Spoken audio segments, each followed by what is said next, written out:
John called to, it went past. Good morning. We are here for the County Council Budget Workshop. I'd like to call it to order. Please stand for the Pledge of Allegiance.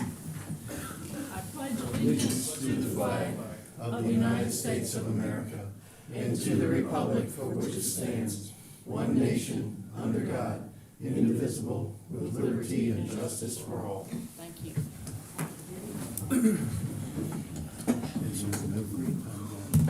This meeting was advertised in compliance with the Freedom of Information Act. I wanted to confirm that.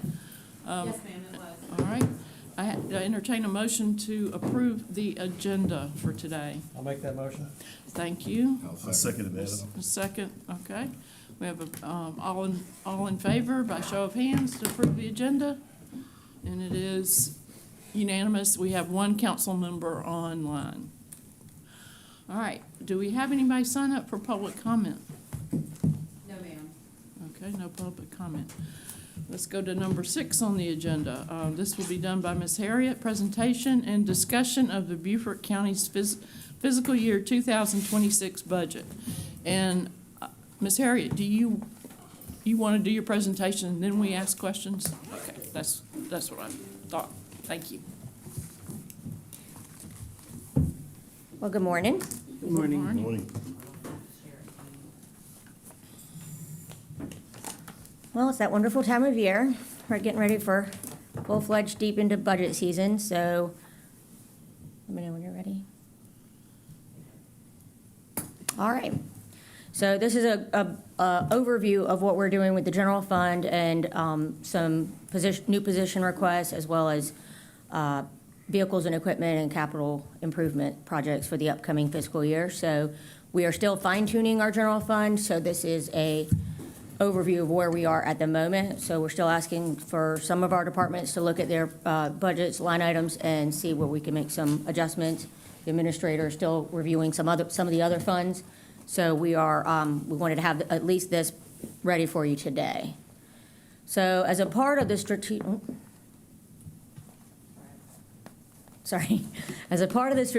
session that we had a couple months ago, these are some overviews for the updates to the general fund or budgets in general. So we did implement all the salaries line items in our budget include a 3% cost of living increase.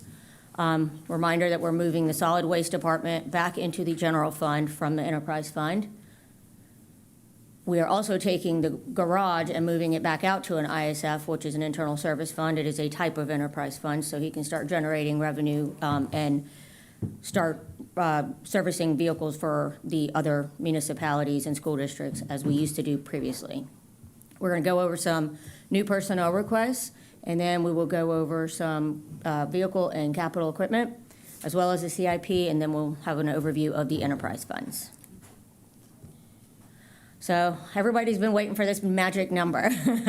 So we have estimated value of a mill for fiscal year 26 is $2.9 million. 25's estimate was $2.7 million, so that's an increase of $275,000 and a little over 10% increase from previous year. Our estimated tax revenue will increase by $11.6 million in the general fund. So that's a pretty big jump for us. Here's an overview of our general fund revenues. I know that's kind of small, but I hope you can see it. Fiscal year 25's adopted budget, after a budget amendment to move $3.3 million from fund balance for fleet, it was adjusted to $160,172.15. Upcoming projected budget at the current moment, because we're still fine-tuning, revenues will be set at $181,907,989. And as you can see, there's your revenue sources. These are the general fund expenses. 25's adopted is $160,172.15. Currently, as we continue to make some adjustments, we have a balanced budget, but there are some things that we are still awaiting to review with departments. But we're presenting it to you in a balanced budget at $181,907,988. All right, some of the new positions. The administrator has gone through every department's requests, and these are the positions that he is recommending for approval for the upcoming year. We have a position for family court, three full-time and one part-time for animal services, some other positions within the general fund. In addition to this is general fund only. As you can see, in EMS, we've included the new 2472, John? 2472 shift. Those are the new employees we presented back about a month ago. Those are included in EMS's request right there. So in addition to the general fund, we have 9 new positions in the Hilton Head Airport Enterprise Fund due to the cancellation of a contract, and that total cost is $361,000. So, and they do have the budget and the revenues to absorb that. All right. We have Todd is here, our fleet director. He's here if you have any specific questions for our vehicles and capital equipment, because he is a subject matter expert. This is the total amount of requests that we have received from the general fund departments. As you can see, solid waste has been moved back in here. The BCSO, which is the sheriff's office, that is only their general fund department, not their Hilton Head law enforcement. That'll be on a different amount. So $4.9 million for vehicles. Here is our equipment request. This is also general fund only, so all of these are general fund requests, so they'll only impact the general fund. The other funds will be on a upcoming slide. And I think we cut about $2.5 million from the original request, so this is a reduction from what was originally submitted. These are the other funds. Stormwater utility has 446, Hilton Head has 100,000, Public Defender has requested some vehicles that she would like to purchase out of her fund balance. The library has is utilizing their impact fees to make a purchase, and then this is where the sheriff's office Hilton Head vehicle and equipment request is. Excuse me. All right, on to capital improvements. We have Carolyn Wallace here from our capital improvements department to answer any specific questions, if you have any, regarding the 91 new projects for fiscal year '26. Middle column revenues is the 3.2 mills at the current mill value of a mill is $9.5 million. We requested back in our planning session to utilize $15 million of general fund balance for outstanding capital projects that we would like to get completed. And then the $28 million is current fund balance of what has not yet been encumbered that was already awarded to the CIP fund. So that fund is completely balanced, and any one of these y'all just left me up here by myself, but they can come answer any questions you may have. So 28,749 are projects that you previously allocated funds for that have not started but will start, and then 24 is the new number for fiscal year '26. All right, here are some other funds right now. This is the garage fund that we're moving back out to an internal service fund. Our revenues are projected to be at $3.9 million, and then expenditures are 3.9 also. Note there is no fund transfer from the general fund for the garage internal service fund. They had a fund balance previously of roughly $810,000 that they'll be utilizing. So the general fund will not be moving any money over to the garage fund. Debt service funds are $12.5 million revenues and expenditures.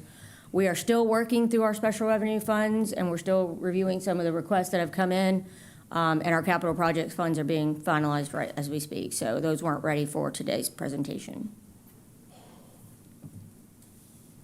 All right, here we go. Here's our enterprise funds. Garage, as you saw, we changed the number a little bit. I need to move that back, correct the previous slide. Beaufort Executive Airport is $2.3 million, revenues and expenditures. Hilton Head is 6.2, and then Stormwater is 17.1 currently. And we are still fine tuning a few things, so that's why you'll see different set of numbers. I need to update the previous slide to reflect some cuts made on the garage. All right, this is our next steps, or any questions, but this is what's coming up for the remainder of the budget calendar. I'm here for any questions. We have some of our team here for any questions. Please. Sir? Good morning. In the CIP projects, are they shovel-ready Come on up, projects? Carolyn.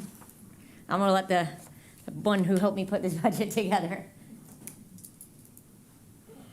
There's some of these projects I do know are asking for additional funding as costs have Right. increased, but some of them I do believe are.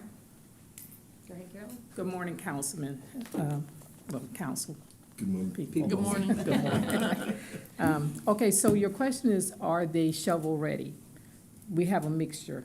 So we do have quite a bit of projects that are shovel-ready.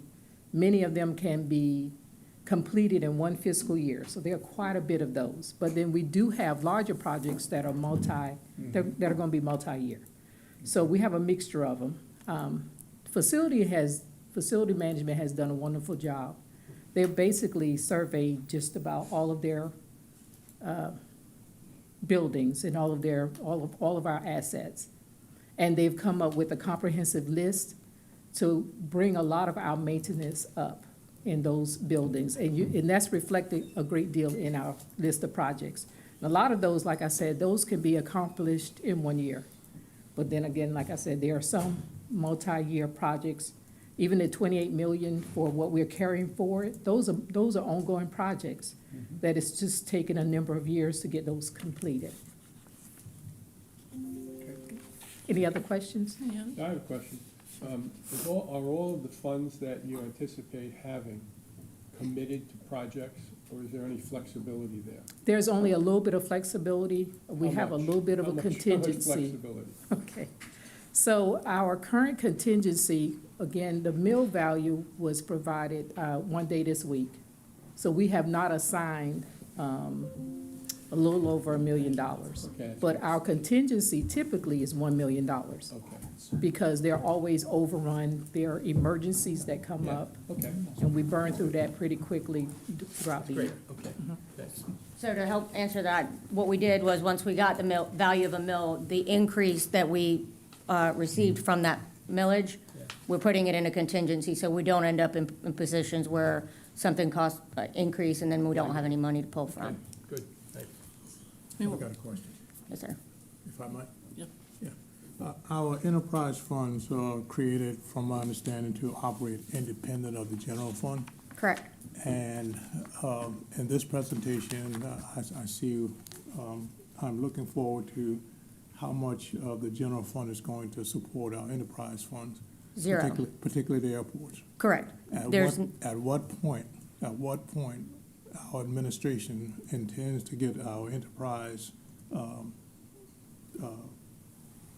departments independent of funds from the general fund? a part of this year's budget, there's $0 going from the general fund to any of these enterprise funds. Okay. So we have nothing from our general fund transfers out going to any of these enterprise funds at this point. Any other question? Yes. Just quickly, I should have asked this question back in the workshop we had with the budget. You recommending at this, or the administration is recommending this time the garage to come under the county. Several years ago, the garage was taken out and placed as an enterprise. Is there any documentation that is sound why we are doing it? And the reason I'm asking that, because I don't want to be here, or council being here 2, 3, 4 years from now and reversing Right. this effort. So I hope that you have justification for why it should be in the county budget and stuff versus being an enterprise budget. Yeah, so previous years, prior to 23, correct me if I'm wrong? 23 and 22, before we used to be an fleet used to be an internal service fund. Right. And I think it's only in fiscal year 24 and 5? That's correct. Only in 24 and 25, we no longer operated it as an internal service fund. It used to operate as that previously. And then what Todd was able to do was bill departments and bill other entities, correct me if I'm wrong, he does this for a living, and generate revenue so it can be self-supportive. And so for the general fund, he'll just charge the vehicle and fleet charges to the actual departments. And that's how an internal service fund is set up to operate. And then he'll be able to start generating extra revenue. And I believe he's already drafting some MOUs to get back in business with the municipalities and the school district. Am I leaving anybody off?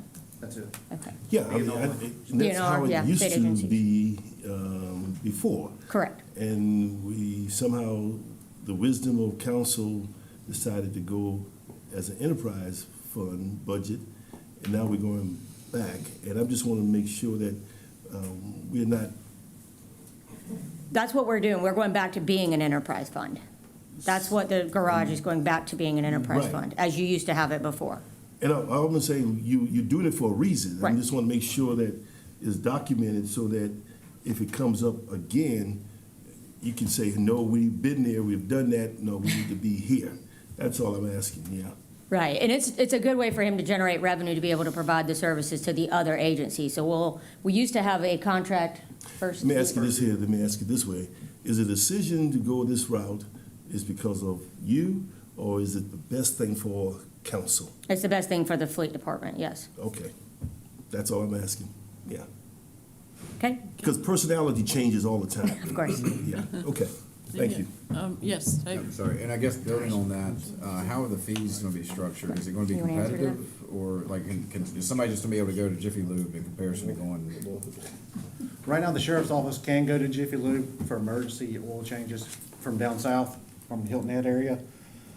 We are gonna have competitive pricing compared to what's out there on the market. Our goal is to get as many municipalities to come in to take our services, because we're doing more than just oil changes and tire rotations. We're doing upfitting as well. Going back to your question is, when we had first vehicle here, first vehicle contract, we had 1 gallon of DEF fluid is $16. First vehicle was charging us $75 an hour to take that DEF fluid plus 50% parts increase to go fill it up. Just to go take 1 gallon to go put fuel into another vehicle.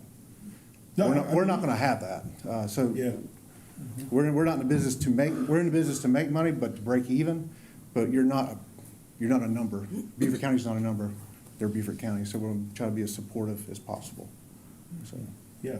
I mean, we rely on staff to make recommendation to us. And so apparently we went that route because of recommendation. I may not have been in agreement with it and stuff. I may have been, but, you know, it's good to know that you're doing it for a reason, and I just want to make sure we're doing it for the best reason. And what I'm hearing from you is that it's better for us to be internal with our garage, and we could actually service a lot of the municipalities and all the entities out there. And I think that's a good thing. yes, sir. Yeah. I think Bluffton Fire Department actually does that too, right? Yes, and Hilton Head. Hilton there too? Yes, Hilton Head Fire Oh, okay. Department. Okay. Mr. Glover, just to offer a little bit of historical context, so when Fleet was inside of Public Works, we did have the first vehicle services, and they had been our contractor for 20-plus years. So what's happened over the last 3 or 4 years is we said, okay, now's the time that we think we can stand up our own fleet department. And when we did that, there was a transition of hiring new mechanics and standing up from pretty much ground, because we hadn't had that employees for 20 Yeah, years. okay. And then in that process was, how are we going to work out the billing? How are we going? So it kind of, at the time, we've had a lot of CFO changes as well. To simplify it, that was a mechanical simplification, was a general fund versus an internal service fund. And now that we kind of have our feet set back, we've got a director now, we've got a plan, we've got a vision, and now we've got a new CFO. Now the direction is, okay, let's actually set this up as a proprietary fund where it produces revenue that's self-supporting, similar to how we were, but instead of running that through a contractor, You're doing it we're running in-house. that through our internal forces. So that's kind of a No, little bit of why I the changes appreciate it. I happened just- over the last 3 I or just 4 want to years. make sure I can stand on you and staff next time somebody else comes in and want to change No, it back. absolutely. Hopefully, we're set. We've got good leadership now, and we Yeah. feel like we're ready to take this challenge, and this will be constant. We won't be coming back for changes in the near future. Thank you. Other questions? I do have one more. Regarding this, with the outside agencies, is it gonna be on a contract basis for them to come in MOU. and utilize the service, or is it just? We're going to do a memorandum of understanding with the outside agencies. I had a question about the 4.9 for vehicle requests. That's, I'm not sure, are they all gonna be approved, or is that just the wish list? That is the reduced version. Okay, so it's already been scrubbed. Here, It's you wanna get some 4.9 after you scrubbed it. Yes. All right. It was originally, do you remember the number before? Around 9.8? It was 9.8 million before, so we scraped it down as much as we possibly could. And so total vehicle and equipment is 9.6, but yeah, 4.9 for the general fund. Okay. The other funds have the capacity to absorb their How costs. many of those are replacements? Oof, that's a you thing. Well, I'm I not would say sure. around 80% of them. Sheriff's 80%? Office, all of them are replacements. Okay. Right. And we'll see those lists to be able to go through them. Yes. Yes. Yes, sir. This is general. So this request, where does it fall in line with the previous budget amendment for fleet? Was it 3.3 million? Yes. Last, or earlier this year? That was for purchases that they needed during current fiscal year, '25. So this is outside of that. This is new requests going into the upcoming year. Correct? That's correct. Seems like a lot of vehicles. It does. You got roughly Use around them. 1,100 assets. Rolling. Rolling equipment. 1,100, One per employee, just about. wow. I do not have a vehicle, I promise. Anybody have any questions about the schedule for the next steps? I do, please. Yes, ma'am. So Pinky, on this schedule, the budget presentations and the outside agencies and so on, we will see those in advance, so we'll be prepared to ask questions? Right, it will be a part of your agenda packet for what we have. Not all of the elected officials have submitted actual budgets, so I didn't have every one of those that are presenting today. We just have some requests on letterhead from some of them, so. But yes, this is based on, the next steps is based on what's on our budget calendar coming up. So 21st is presentation to Finance Committee for the entire county budget, and then budget presentations are also that day, as well as May 12th is the first reading at county council for the ordinance, and then May 19th, outside entities. Where are the other outside agencies? You only have BCSD, LRTA, USCB, TCL. What happened to the rest I of them? think some of them are presenting and some of them are not, correct? Correct, yeah. Some of them are just sending in their same request that they get every year. So will we get a list like we did last year that says what we gave them this year, Yes, what they're requesting, what the percent of increase? And could I ask, could you put the 24 on there too? sure. 24, 25, and what they're requesting for 26? Because I sort of remember what we all did last year, Okay. but I can't remember everything. We've got two council members online. Do either one of you have any questions? Logan, Tom? No? Okay. Is that it? It seems like we'd have more questions, but I guess not. Well, we Do you didn't- have one? didn't see any detail. At that end, of the Larry? No, No? I'm good, thank you. Okay, Councilman Dawson? Nobody? Good. We're good? Okay. Yeah, we're going to get a lot more information. Yeah, A lot we was get a lot thrown more. at us today, but Right. the backup documentation will be. Right, and I can share this presentation with council, but of course, numbers are still being fine-tuned, so we're Yeah, we getting, understand that. by the time the 21st agenda goes out, you'll have the entire budget. Okay. Okay. Okay. All right? We're ready to go on to number 7 then? Or you still got? Well, I gave it an hour, but that was too much time. And none of our elected officials are here yet, so break. Well, we could. You want to have Totally up a to you. short break? Or, yeah, let's do a short break and we can see if they can come in. Okay. When you let us know when they're ready. Sure, we started scheduling them at 10 a.m.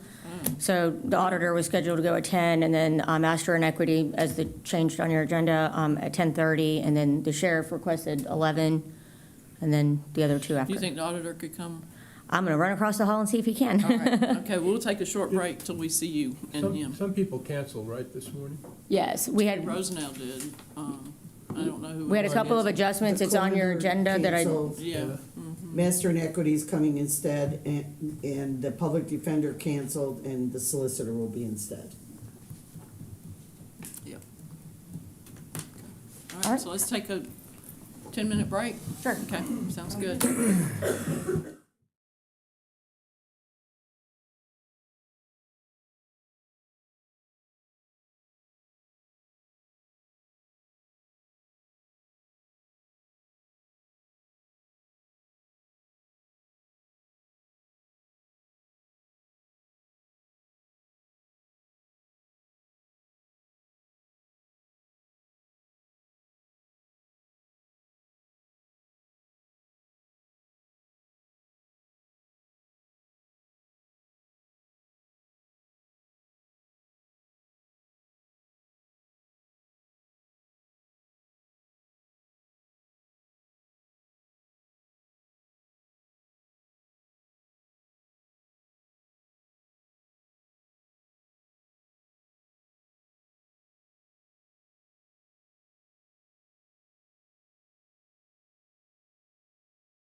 Ready, Mr. Auditor? Can we start back? My best friend did. Gerald, let me know if you've got that. Oh, okay. That's all right, just let me know if you don't get it. I sent it. I don't know where it is. So, Pinky, do you want to introduce, or does he? We'll get started back? Sure. Yeah. Well, our first presenter who is nicely able to come early is David Cadd, our auditor. Thanks, Pinky. Good morning. Good morning. Morning. Well, I wish I could take up the whole half hour, but I'm not sure if I can. I only got a couple slides, but I'll go ahead and start off. What I want to start with is accomplishments from the office this year, if I can. Just tell you some of the things we've worked through. We set up a new website. It's had over 72,000 hits and 135,000 page views. So they're actually using our website. We're getting people using the online information because everybody can do stuff online and you don't even have to walk in our office anymore. We got Zendesk set up. We've had 39,000 tickets open on Zendesk asking us to do stuff for the public. And 62% of those were solved within an hour, and about 83% were solved within 5 hours. So we're getting good communication back from the public. As you know about the phone calls, you hear it every year in November and December about nobody answering phones. Well, we got over 30,000 phone calls, and the highest demands are obviously in November and December. And we usually get during those time frames, we get about 1,500 phone calls during the week. So circuit boards get jammed, things get jammed up. So unfortunately, we can't answer them as fast as they're calling. But that's why we got the website. We kind of try to push them to it. We set up, we did a bunch of surveys. Every time they use our Zendesk, we ask them to fill out a survey. They do. We have a 95% approval rate, which is good. We're working hard on that, making sure, we're getting the information out. A lot of the disapprovals don't even have anything to do with our office. They confuse our office with the assessor's office because they want 4% or why it was taken out. But we just kind of get wrapped up in the middle of all that between all of them. So you take some of those away, but it's 95%. I really appreciate your employees are doing a heck of a job. I could talk all day about what they're doing. But they're doing their job, they're doing it really hard, and to make you guys proud. We set up a new tax calculator online. What we use that for is we can't give estimates when people buy stuff, their houses or their cars or anything like that. We can't give estimates. So we got a tax calculator so it'll tell them about basically around without fees and stuff what their tax bills are going to be. So we got a new one set up. It went live in December, and since then we have almost 16,000 views of people using it. So I can tell you they're enjoying that feature. So they have things to work with, get a good idea before they come in. Excuse me, good idea before they come in about what's going to happen and what their taxes are. It kind of takes the edge off because a lot of people come in and they're like, "What am I supposed to do with this $600 tax bill?" I'm like, I don't know. We just say it's a good tax bill, and what you do with it after that's up to you. Any questions about the accomplishments we have so far this year? All right. I'm sorry. Yes, ma'am. Mr. Cadd, I love the tax calculator, and it's just that if people don't know how to find it, we're always the website's not the easiest to navigate, but it's a really nice tool. So it does. It takes the edge off because, when you buy a car, you buy a house, you start getting worried about what you're going to have to pay in taxes. And they really like it. They really use the new ones a little bit user-friendly. But, yes, you have to direct them to the website to get it, and that's a lot of those phone calls are like, we'll direct them to it to say, hey, use that tax calculator minus the fees, the road fees and stuff like that. It's going to give you a good idea what your tax bill is going to be. I think it was a great addition. Thank you. Now my budget proposal. I'm requesting no new personnel this year. We don't have the room, so if I requested them, I don't know where they would work. So we're not requesting any new people this year. We're doing pretty good with what we have. I have one job open as I had the whole year. I can't seem to get it filled, so if anybody's listening and wants to be a property inspector, let us know. But that one job's been open for the whole year. I can't get it filled. So that money, obviously, it wasn't spent.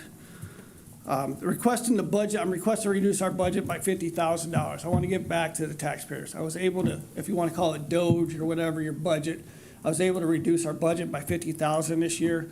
I plan on reducing it some more next year, trying to get the most for the taxpayers' dollars and reallocate that money somewhere if somebody needs it, because I don't, and I don't want to hold on to it if I'm not going to use it. open invitation, like I said before, a lot of times, if you want to come audit us, I would appreciate it. I know, listening to the conferences and stuff, you know, it's your budget, it's my budget, but you guys can audit us. If you want to do that, I appreciate it. I'm more than happy to find other ways to cut money or whatever situations you find in there that make us work better for the community. For our 2026 outlet, our mindset's going to be the same thing, reduce our budget, do more we can with less. I think it's that time of, we're in this country where we have to try to do a lot more with less because the way everything's going. Unfortunately, I can't put any tariffs on anybody, but, you know, we'll just look at it the way it is now. But that's where we're going to continuously improve and make ourselves better so that it makes your job easier. You don't have to hear any complaints about the office and everything's running smooth. But besides that, that's all I got. I have another question. Yes, sorry. ma'am. Yes, ma'am. So with your, you know, the Zendesk and everything, so is your foot traffic greatly reduced? It has. It has. It used to be a lot more, and a lot of them will come in, you know, they're on time constraints. So we're like, yeah, you know, if you just email us, Yeah. we'll email you right back within 24 hours, get everything set up, and you can do everything online. You don't have to wait in line or do that or come in during your lunch. And it has reduced a lot of the foot traffic, which that's what we're working towards. Less foot traffic, more online presence so that the customers aren't wasting their time standing in the lines. Because we hate that. Yeah. Any other questions? No? No other, anybody Bravo else? on the reduction of 50,000. You don't Thanks. hear that very often. No. No, that's what, like I said, if we can give it back, give it back. I'm sure you guys can find better places to put that money. All I got a right. quick question for Yes, him. okay. Mr. Chad, being the new kid on the block, Oh, yeah. not personality, now I don't deal with personality, but relationships, how are things with the assessor, the auditor, and the treasurer working out for you? Oh, like I told them before, like during election, I can work with anybody. We're working out as best as we can. We got constant communication between the offices, and that's what was cut off before, was the communication. But now we got open communication. We're having meetings, and things are working out well. There's many times I sit down with either Ebony or Maria's people, and, you know, we work out any issues we have. Some stuff can't be worked out. That's why we got the county administrator, but 99.9% of the stuff can. And we're doing good. Do we have any questions from our councilmen online? Logan and Tom? No questions? Just a quick question. Who Yes, did your sir. website? That's a loaded question, because I can't remember the name. It was a company out of Bluffton. Pixel Freeze, is that what it was? Pixel Freeze, yeah, Okay. Pixel Freeze out of Bluffton, they did it. They They're set happy it to up. work with us, huh?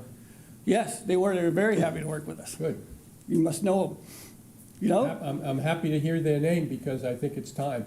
Oh, yeah. Oh, Thanks. yeah, they were a great company. I think they worked on some of the treasurer's website also, but they did a great Great. job for us. Okay. Okay. All right. Well, Thank you so very much, appreciate it. Thank you. Thanks. All right. What's next? Well, it looks like we're waiting on some other elected officials to see if they could get here a little bit earlier than their scheduled time. I believe we're waiting on the probate court and the solicitor's on the way, so, and then I just sent someone to see if Master Inequity was able to come sooner rather than later. Okay. And then Sheriff Tanner was the only one that needed to present at 11, so that was the only time they were available. Yeah, Sheriff Tanner? Mhm. Okay. But I will say, as we wait, the grand total for the general fund, I inadvertently left the probate court's new position request off. It was included in the total, I just left her name off at the top. Oh, okay. Just wanted to let y'all know. New position. She was a little worried about that.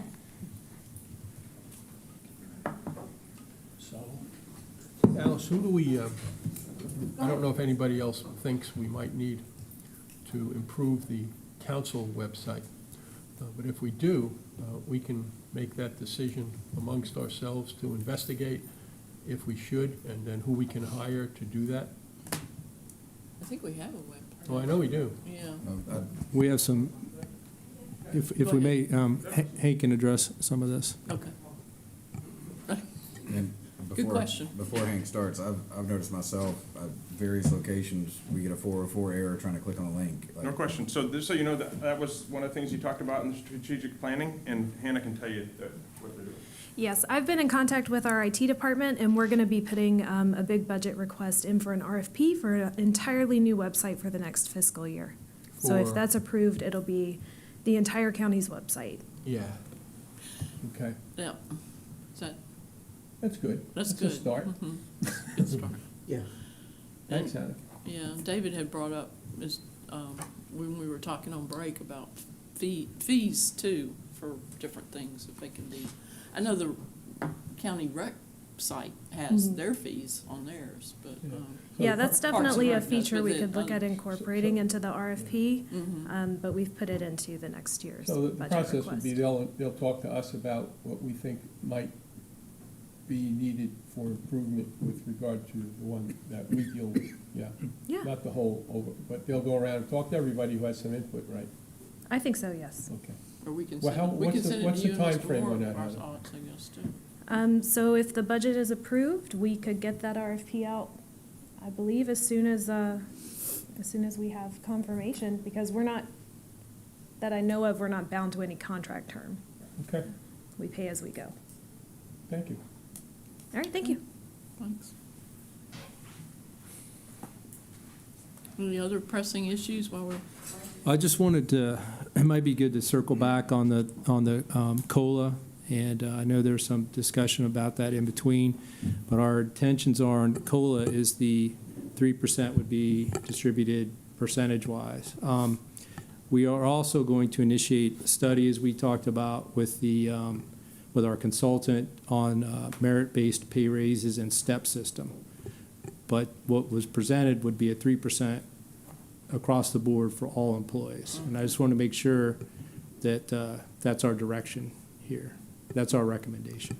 any discussion about Yeah, that? didn't the last time, wasn't there a single dollar amount for all employees rather than a percentage? I believe there was, and that's why I highlight this issue, because last year we implemented class and comp, which, everybody got the bump as part of that. But this year, we haven't implemented the other parts, the merit-based and the step system, so this would be 3% across the board. But I believe council in the past has done a flat dollar amount for all employees. It's 3,000. Well, I think the logic there on $100,000 at 3% is a certain figure, and then for a $30,000 position, it's a different figure. Right. So the people who were not receiving the high salaries were actually getting less of a COLA based entirely on the lower salary they had. So I think that the flat rate was a lot more generous to bring people up to where they need to Correct. be. So is this a final decision already? It's 3%? Is that what we're doing? That's what's in the budget. We agree to just that. want to highlight it to see if there's any other direction for us to come back with another option. Okay. If there's support for that, we can come back with a dollar. Logan has his hand raised.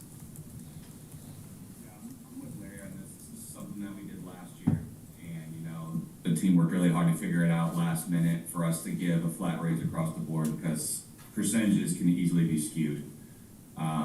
And exactly like Larry just broke down, the ones that usually you would think would need the COLA bump the most are the ones actually getting the least amount when you do a percentage. Correct. So there is an option for us to take a look at that to see what type of flat rate it is. And maybe it's not 3,000 like last time, maybe it's something else in the middle from what the actual percentage would be. But I'd be open to taking that conversation. And that's why we bring it up now, so we can look at it before we get too far along in the Is process. that an onerous thing, Mike, for the administration to deal with? I'm looking at the CFO here. We were just having a conversation on that, and I think, we'd have to look, and I'll invite, Catherine to come up and talk too, because as it stands now, if you do 3%, the other part of this would be you're going to change the bands as well, right? The new pay bands would move alongside a Would percentage still- bump, Would- whereas it would be slightly different if you just did a dollar amount, so. Yeah. So currently, the fiscal year '26 budget does have the 3% COLA built into it. It does not have a flat amount associated with it, because I believe, and I'm going to let Catherine talk to it, she was consulting with the firm. You want to talk about that? Sorry. Sure. So yes, and I want to say it was August of 2023, we did a 3,000 flat increase across the board for full-time and 1,500 for part-time employees. As Pinky mentioned, this year we were going to go forward with the 3%. And as Mike mentioned, we are reengaging with MAG to look at a step scale and how we can implement merit increases, pay for performance going forward in the next fiscal year. So that'd be fiscal year 27, It'd be 27 before we can do it. yes. So if we wanted to have another option, we could look at, what is the 3% increase dollar amount, divide that by how many employees we have, and then that can be your flat amount. So it won't skew the numbers too bad for what the work that Pinky's already put in with the budget as it stands. That's not a bonus, that changes the salary level for the years coming as well, after. Correct. We would move our scales up to reflect that too. Yes. Is that, it seems like a lot of the kind of the consensus is we'd like to see both. Okay. Yeah. If- And that's what we wanted to get, is just a consensus, so Okay. we can work on another option and bring that back to you all as subsequent Right. Yep. committee. We can do that. Any thoughts? Logan Logan has, Tell us what's best for the majority of employees. Logan The has some flat comment amount. too. That's what I think. The what, which one? The flat amount. Flat I mean, amount, because you're, yeah, 'cause it because you're keeps- right, you're 3% on a $200,000 salary Right. is not the same as a 3% on a $40,000 salary. Exactly. Logan has a, you want to say something, Logan? Yeah, I mean, I don't want to throw off your guys' numbers or anything. I guess my question is there ways around that to say maybe this is a bonus until we get time to do the merit-based pay and go along that route? But that leads me to my second question is, that merit-based conversation was almost 2 years ago, and we still haven't put it into effect. So how far off are we on that? I know we've had a lot of change and everything, but we're gonna continue just to bump the starting salary. That's fine, I'm not against it, as long as we can make it work without raising the millage. But how do we go about getting the ball rolling on that merit-based pay, so it's not just every single year coming forward with a COLA or a flat pay raise every single time?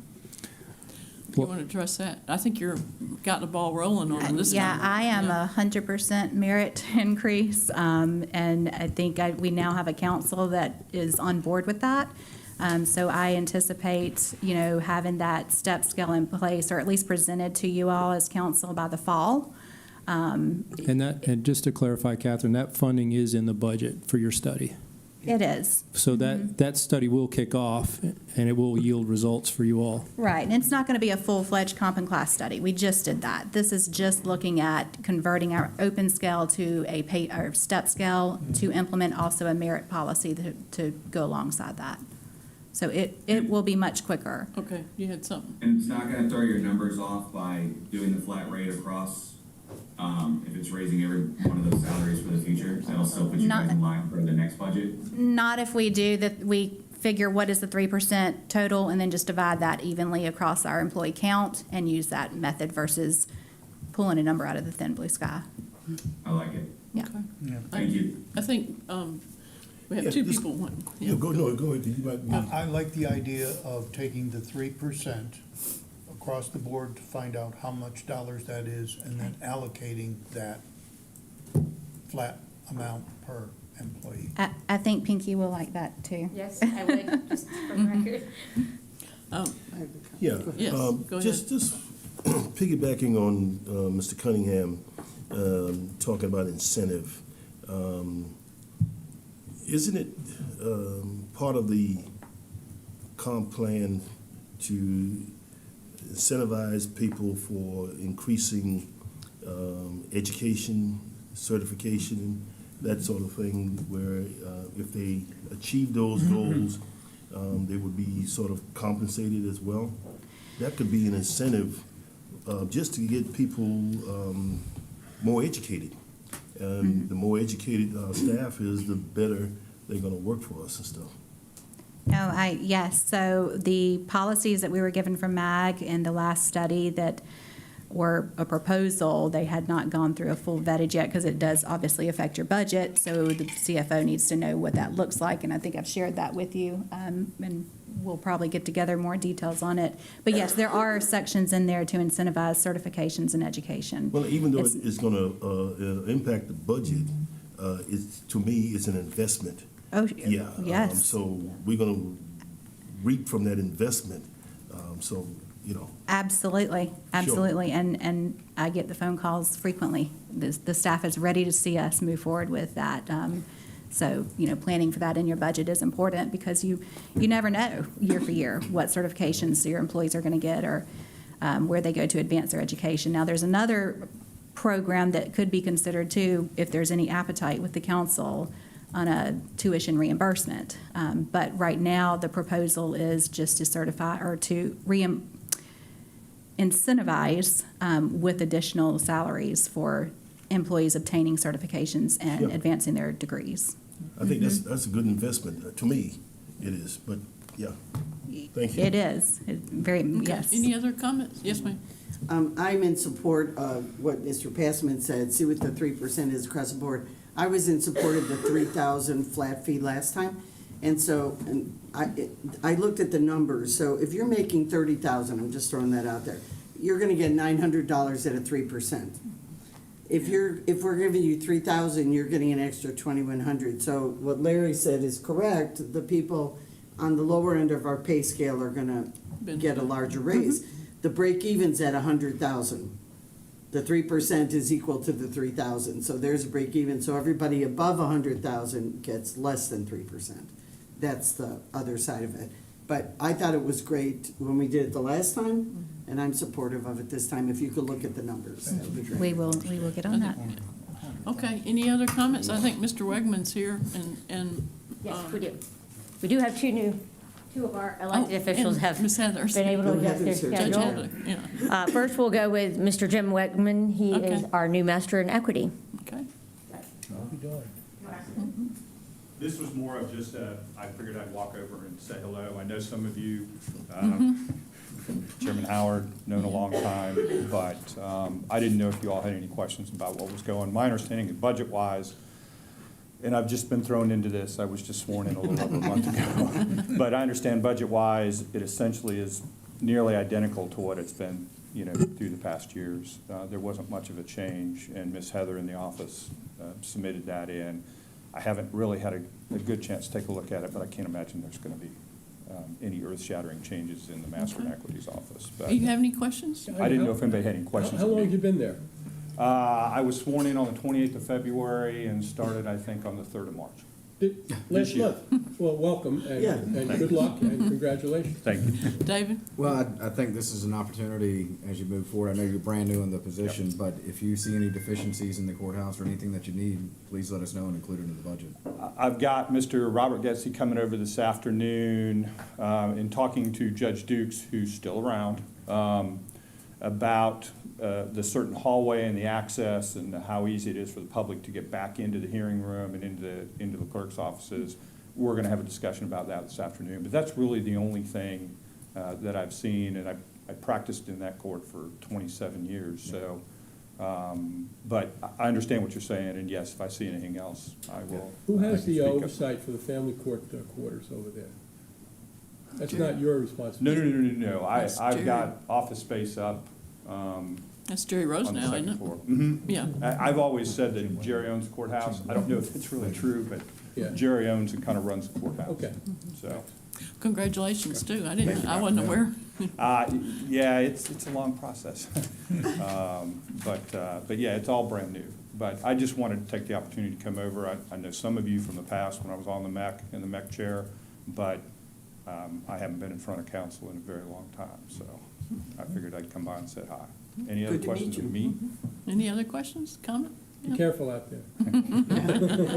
Well, I'll leave it to Judge Galvin because her budget is uniquely different than mine.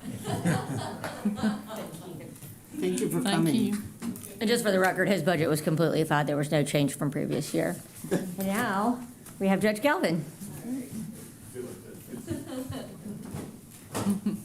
Good morning, Judge. Good morning. It's so nice to see everyone, and I just thank you all for the opportunity to present. I want to just say that the budget process has been great. I love our county administrator and the budget team. Everybody's been so patient and kind as we learned a new software program that made us even better, and they were very patient with our many questions. And we're grateful to all of you, hopefully, for allowing us the additional person and a half, as I like to say, a part-time and a full-time person. We see that caseload, as population increases, You know, unfortunately, we are seeing an increase in people passing away in our community, and we really want to give those families the time, dedication, and resources that are needed. And what our clerks do is unique in the probate court in that we review inventories, accountings, we go through financially and analyze everything. And on our guardianship and conservatorship side, I think this is something, you know, different and we've seen come to light in other counties. We are very strict in how we require funds to go in and out to protect the assets of individuals so assets aren't misappropriated. So in addition to requiring a bond and a restricted account, our clerks go through every single expenditure that is made. We get receipts from grocery bills to nursing home invoices, and we itemize them, recalculate them, and make sure they're all correct, all to better serve our citizens and all to better serve individuals who are incapacitated. So I'm grateful to all of you. The addition of another associate judge has allowed us to be more proactive in closing estates quickly, as well as embracing and enhancing our mental health treatment services for individuals who are mentally ill or chemically dependent in our community. We adopted a 24-hour on-call system between myself and the other two judges, where if there's a mental health crisis, we will be there to answer the phone and to work to get them emergency placement at our local hospitals as needed. And we've been partnering with mental health and alcohol and drug to do that. So we're grateful to all of you to allow us to serve our citizens better. With respect to the budget, you know, we agree with what's been proposed. You know, the 1.5% will be wonderful for us.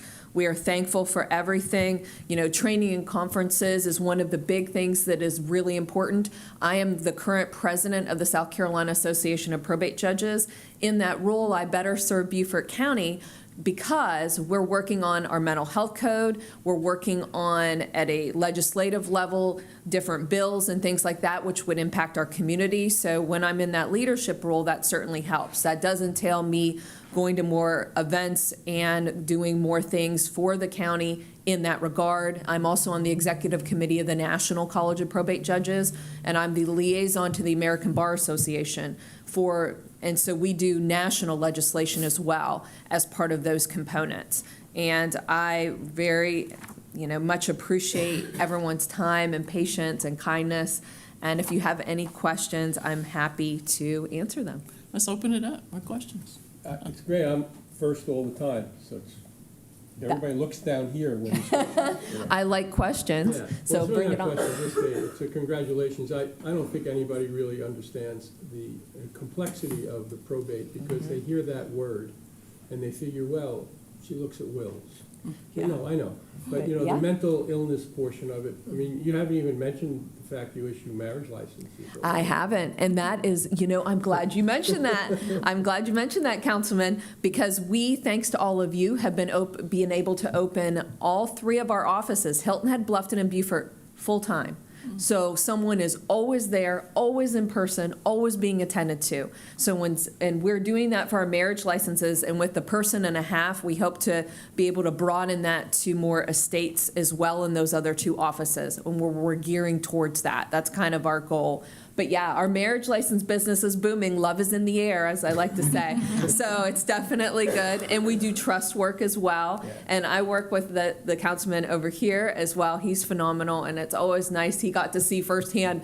We're a little particular when we go through everything, but it's because we care, and we want to make sure that everything's great. And I helped write the Article 5 code that was put into law, so some of that stuff is a little nuanced. I went for the more simple, but I didn't win in everything. But yeah, definitely. Thank you for bringing that up. Marriages is huge, and that brings in a lot of revenue for our county, and it's good. We do marriage license applications in person. Some counties, like Charleston, have chosen to do a virtual online, but in my mind, that leads to identity fraud and human trafficking, and I think that we need to be really careful when we're not actually seeing individuals that they want to get married, and that we can make sure they have the capacity to get married and they understand what they're doing. And we love to serve the public, and so that's what we do.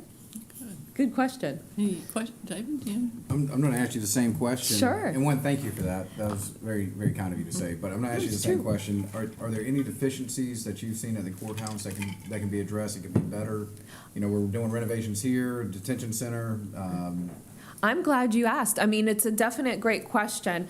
We through the clerk of court, we were so excited that she allowed us to get a renovation to one of our bathrooms. Well, we have 12 people share one restroom. And so I allow them, I have another we have a second one now but that one's in pretty poor condition. So we're renovating it. It's like the size of a closet. So that's what she allowed us to do.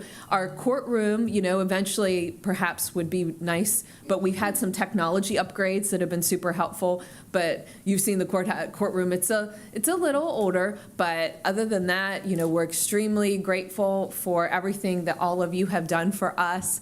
And just beyond, it's helped so much to have an ergonomic workspace for individuals and, to better serve everyone. If you recall, we went from cinder blocks, where desks were on cinder blocks, to now, a desk that people can stand and sit and adjust to their their individual levels. So I'm grateful to all of you, and that's because of all of you. So thank you. Any other questions, comments? Right, Yes. okay. Just one, and you do a wonderful next job. One of the things that has come up, we have a large senior citizen population, and when the spouse passes away, the title to the house changes. And because it changes, our offices automatically now change the 4% to 6% because they just don't know what the situation was. Does your office help them in that way?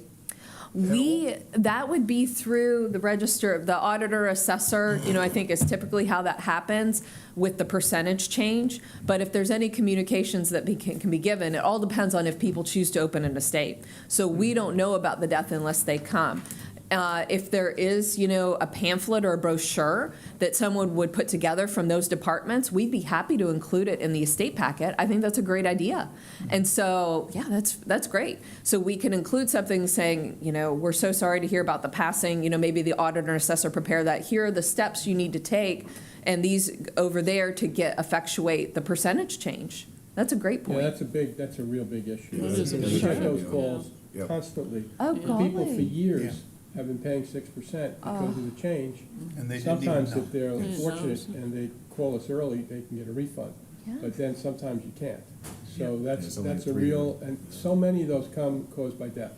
Isn't it? And so, yeah, if the auditor or assessor could put together a pamphlet for us, we'd have it and put it as part of our estate packets. That's We'd be great. happy to do that. I love that. Yeah, Miss Sanders has helped a lot of people. Ebony Sanders yeah. has had a lot of people with that, yeah. It's at the worst time in their life, and they get a bill, it changes. Yeah, and I'll talk about putting language in our letter as well to contact the appropriate agencies to discuss, real estate percentage, tax-wise, because that's a good point. But it would be, a lot of times they don't read our letters, I wish they did. Yeah. So if we had a brochure that was something like helpful, I'm an old school person, I like brochures, but you could have like a little pamphlet's probably the better word, and that they could just pull out and say, oh, okay, I need to do that. Yeah, that's great. Tom had a question or a comment? Thank you, Sure. Chairman. Ms. Galvin, I don't have a question. I just want to say, on behalf of the people that you serve, thank you very much for your passion and all that you bring to it. It's a joy to work with you and help you in any way we can. And like my colleagues have said, don't hesitate to bring up anything you need. Thank you so much. I'm grateful to all of you. I can't tell you what a difference the work you make and have done for us has made in people's lives. It just, I can't even.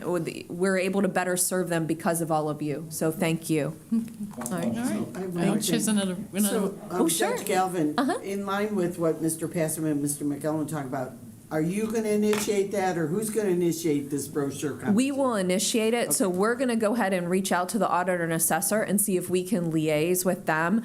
And I'll say, we talked about it today, I think it's a great idea, and see if we can get something put together, and then we can get that distributed. I love it. Excellent I just wanted to idea. make sure it wasn't just going to die. Oh, no, I'm glad. Literally. Yeah, and I will, She's on it. yeah, and I'll keep you posted, so I'll let you know when it's done. I So have one that- other Thank you. question. Sure. Is the increase because of your workload, which I completely understand, is it primarily because we're aging population, or is it a combination? You said you had a lot of marriage licenses too. Is just because we're growing in population, you think? It's both aging and growth. We're going to see that explosion, with the baby boomers, going up into age ranges where we're looking at additional services, whether it be guardianships, conservatorships, or people passing. And so we've seen that caseload increase.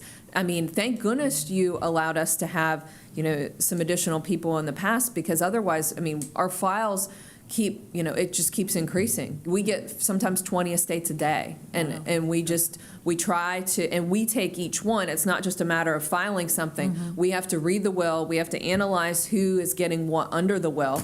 Then we have to tell, if it's a pro se or the attorney, it appears there may be a correction needed to this schedule. This person hasn't been notified, it appears they need to be notified. So it's really complex legal analysis that takes place by our clerks. And we deal with the litigation and the other parts of it, but we audit files on a periodic basis and change files around as well, just to make sure that there's fluidity. But it is definitely something that is growing. And I would mention, thank you so much for the intern program. It has been a success. I cannot wait to tell you about that, and I'm hoping it's coming back next year, because we had, at the county council meeting coming up, we have 2 phenomenal interns that'll be there. One is a veteran, and he went back to school, and another individual is a nursing student, but she learned about the mental health and therapeutic side because she sees that in the hospitals, and it's been phenomenal. And we have another intern right now, so we're beyond grateful, and our interns are as well. And some of them are thinking about changing to pre-law and looking at that because of it. So thank you. Good to hear. Yeah, Right. outstanding. Thank you so much. Thank Look you. at Catherine smiling over there. Yes, thank you to HR too for that. Okay, Miss Harriet, I saw the solicitor come in. Solicitors Yes, we there. have one more that just was able to adjust their schedule. So as everyone knows, the 14th Circuit solicitors, Mr. Duffy Stone.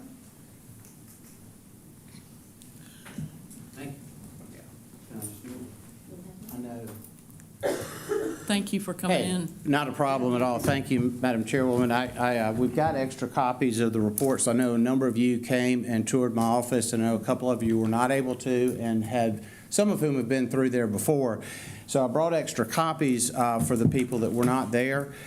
And I have to tell you that we spent probably 4 hours going through everything that we were doing, how we were doing it, the number of criminal prosecutions, the number of diversion cases, you name it. And then I read the newspaper the next couple of days, and it said, Stone wants more money. They sort of summed 4 hours up into nothing. And I got a little upset about that, honestly. I kind of sat there and I went, well, I can't believe we spent 4 hours, and the only thing that they got out of that was that. And then I realized that it's actually not the reporter's fault, it's my fault. And it was my fault because I didn't tell you why. And I don't know that there's any real easy way of me telling you this other than telling you my experience. I went to law school to be a prosecutor. And I mean that. When I got there, I wanted to clerk in the Fifth Circuit Solicitor's Office, which was right next to the law school. And I was able, after many, many phone calls and begging and pleading, I finally got in there at a whopping $5.50 an hour. And I went to work, and the very first case I worked on was a case where the victim's name was Bobby Rossi. Bobby Rossi was a co-ed at the University of South Carolina who was abducted from a parking lot. She drove a Volkswagen Beetle. Remember those little round cars? She was abducted. She was forced to drive her car into the woods, where the 2 assailants killed her, raped her, and killed her. My job that first day in the solicitor's office was to copy the file. They sent me to a file room in the very back, and I made copies of the crime scene and the autopsy and the motions and everything that went along with it. Because we'd already prosecuted the case, convicted the 2 defendants. It was a death penalty case, and the Court of Appeals, the Supreme Court, and the Attorney General's office was going to review everything that our office did. And I remember that specifically because although all I was doing was copying a file at $5.50 an hour, I knew I was home. I knew that's where I needed to be. And I sat there in that office, and the more I worked in that office, the more I was convinced that that's where I needed to be. And in January of 1989, that's exactly where I went. And I've pretty much been in prosecution my whole life. It's because it's what I love. I sit there and I know that what we're doing is important. It's important for the family members left behind. It's important for the community. It's important for our very source of government and the credibility of our government. In many ways, that is the only time that people will actually interact with their government. But they will when they deal with law enforcement and they deal with the prosecutor's office and they go through our court systems. I tell you that because that's the why of what I'm doing. I want an office that recruits people that think the same way I do, and I want to retain those people. I want an entire office of professional prosecutors, people who cannot imagine doing anything else. I don't want people that come in that get some experience and move on to get a job that pays more. I want our office to recruit and retain. And I'll tell you that that is a problem facing every prosecutor's office in this country right now. How do we recruit the best and how do we retain them? Our last 3 hires came from, or are coming from, they start in August, Georgetown, Emory, and Vanderbilt. We're at least getting into the right schools, and we're getting some good people from there. But I don't know, once they get here, if they still have that mentality that they need to have. So we put a 3-month training process in. We're the only solicitor's office in South Carolina that does that. We train these people for 3 months. And during that time, not only are we training them, we're also looking at them to determine where we send them. All because at the end of the day, I want an office in which people come here because we're the best. Not just in South Carolina, not just in this region, but in this country. I want people to tell other prosecutors' offices, I'm not going to let you know if I'm going to take a job with you or not because I'm waiting on the 14th Circuit. That's how important this office is to me. That's what I am after. That's what I want. I want a professional office, and I want it to be the best. Does that involve dealing with the backlog? Absolutely. Does that involve cutting down the overall caseload? Absolutely. And I gave you the statistics when you were in the office of how we've done that so far. But that's not the why. The why is what we want to have as the end product. How do we do that? We do it 2 ways. And this is something, again, it's been a challenge for prosecutors around the country, but I think they're missing the boat on this. You do it 2 ways. One is you pay them. I started at $5.50 an hour. I was copying paper, but I realized the importance of that work. But I couldn't stay there and make a living that way. I could not raise my family. I couldn't send kids to college. And having had 3 children in college at the same time, it's quite a challenge today. You can't do it unless you pay these people the professional salary that they deserve, number one. And that's for both prosecutors as well as public defenders. You've got to be able to pay these people a professional wage. But number 2 is the part that I think everybody else misses. You've got to give them a job that is fulfilling. What I was doing and what I've done my whole career, I recognized as fulfilling.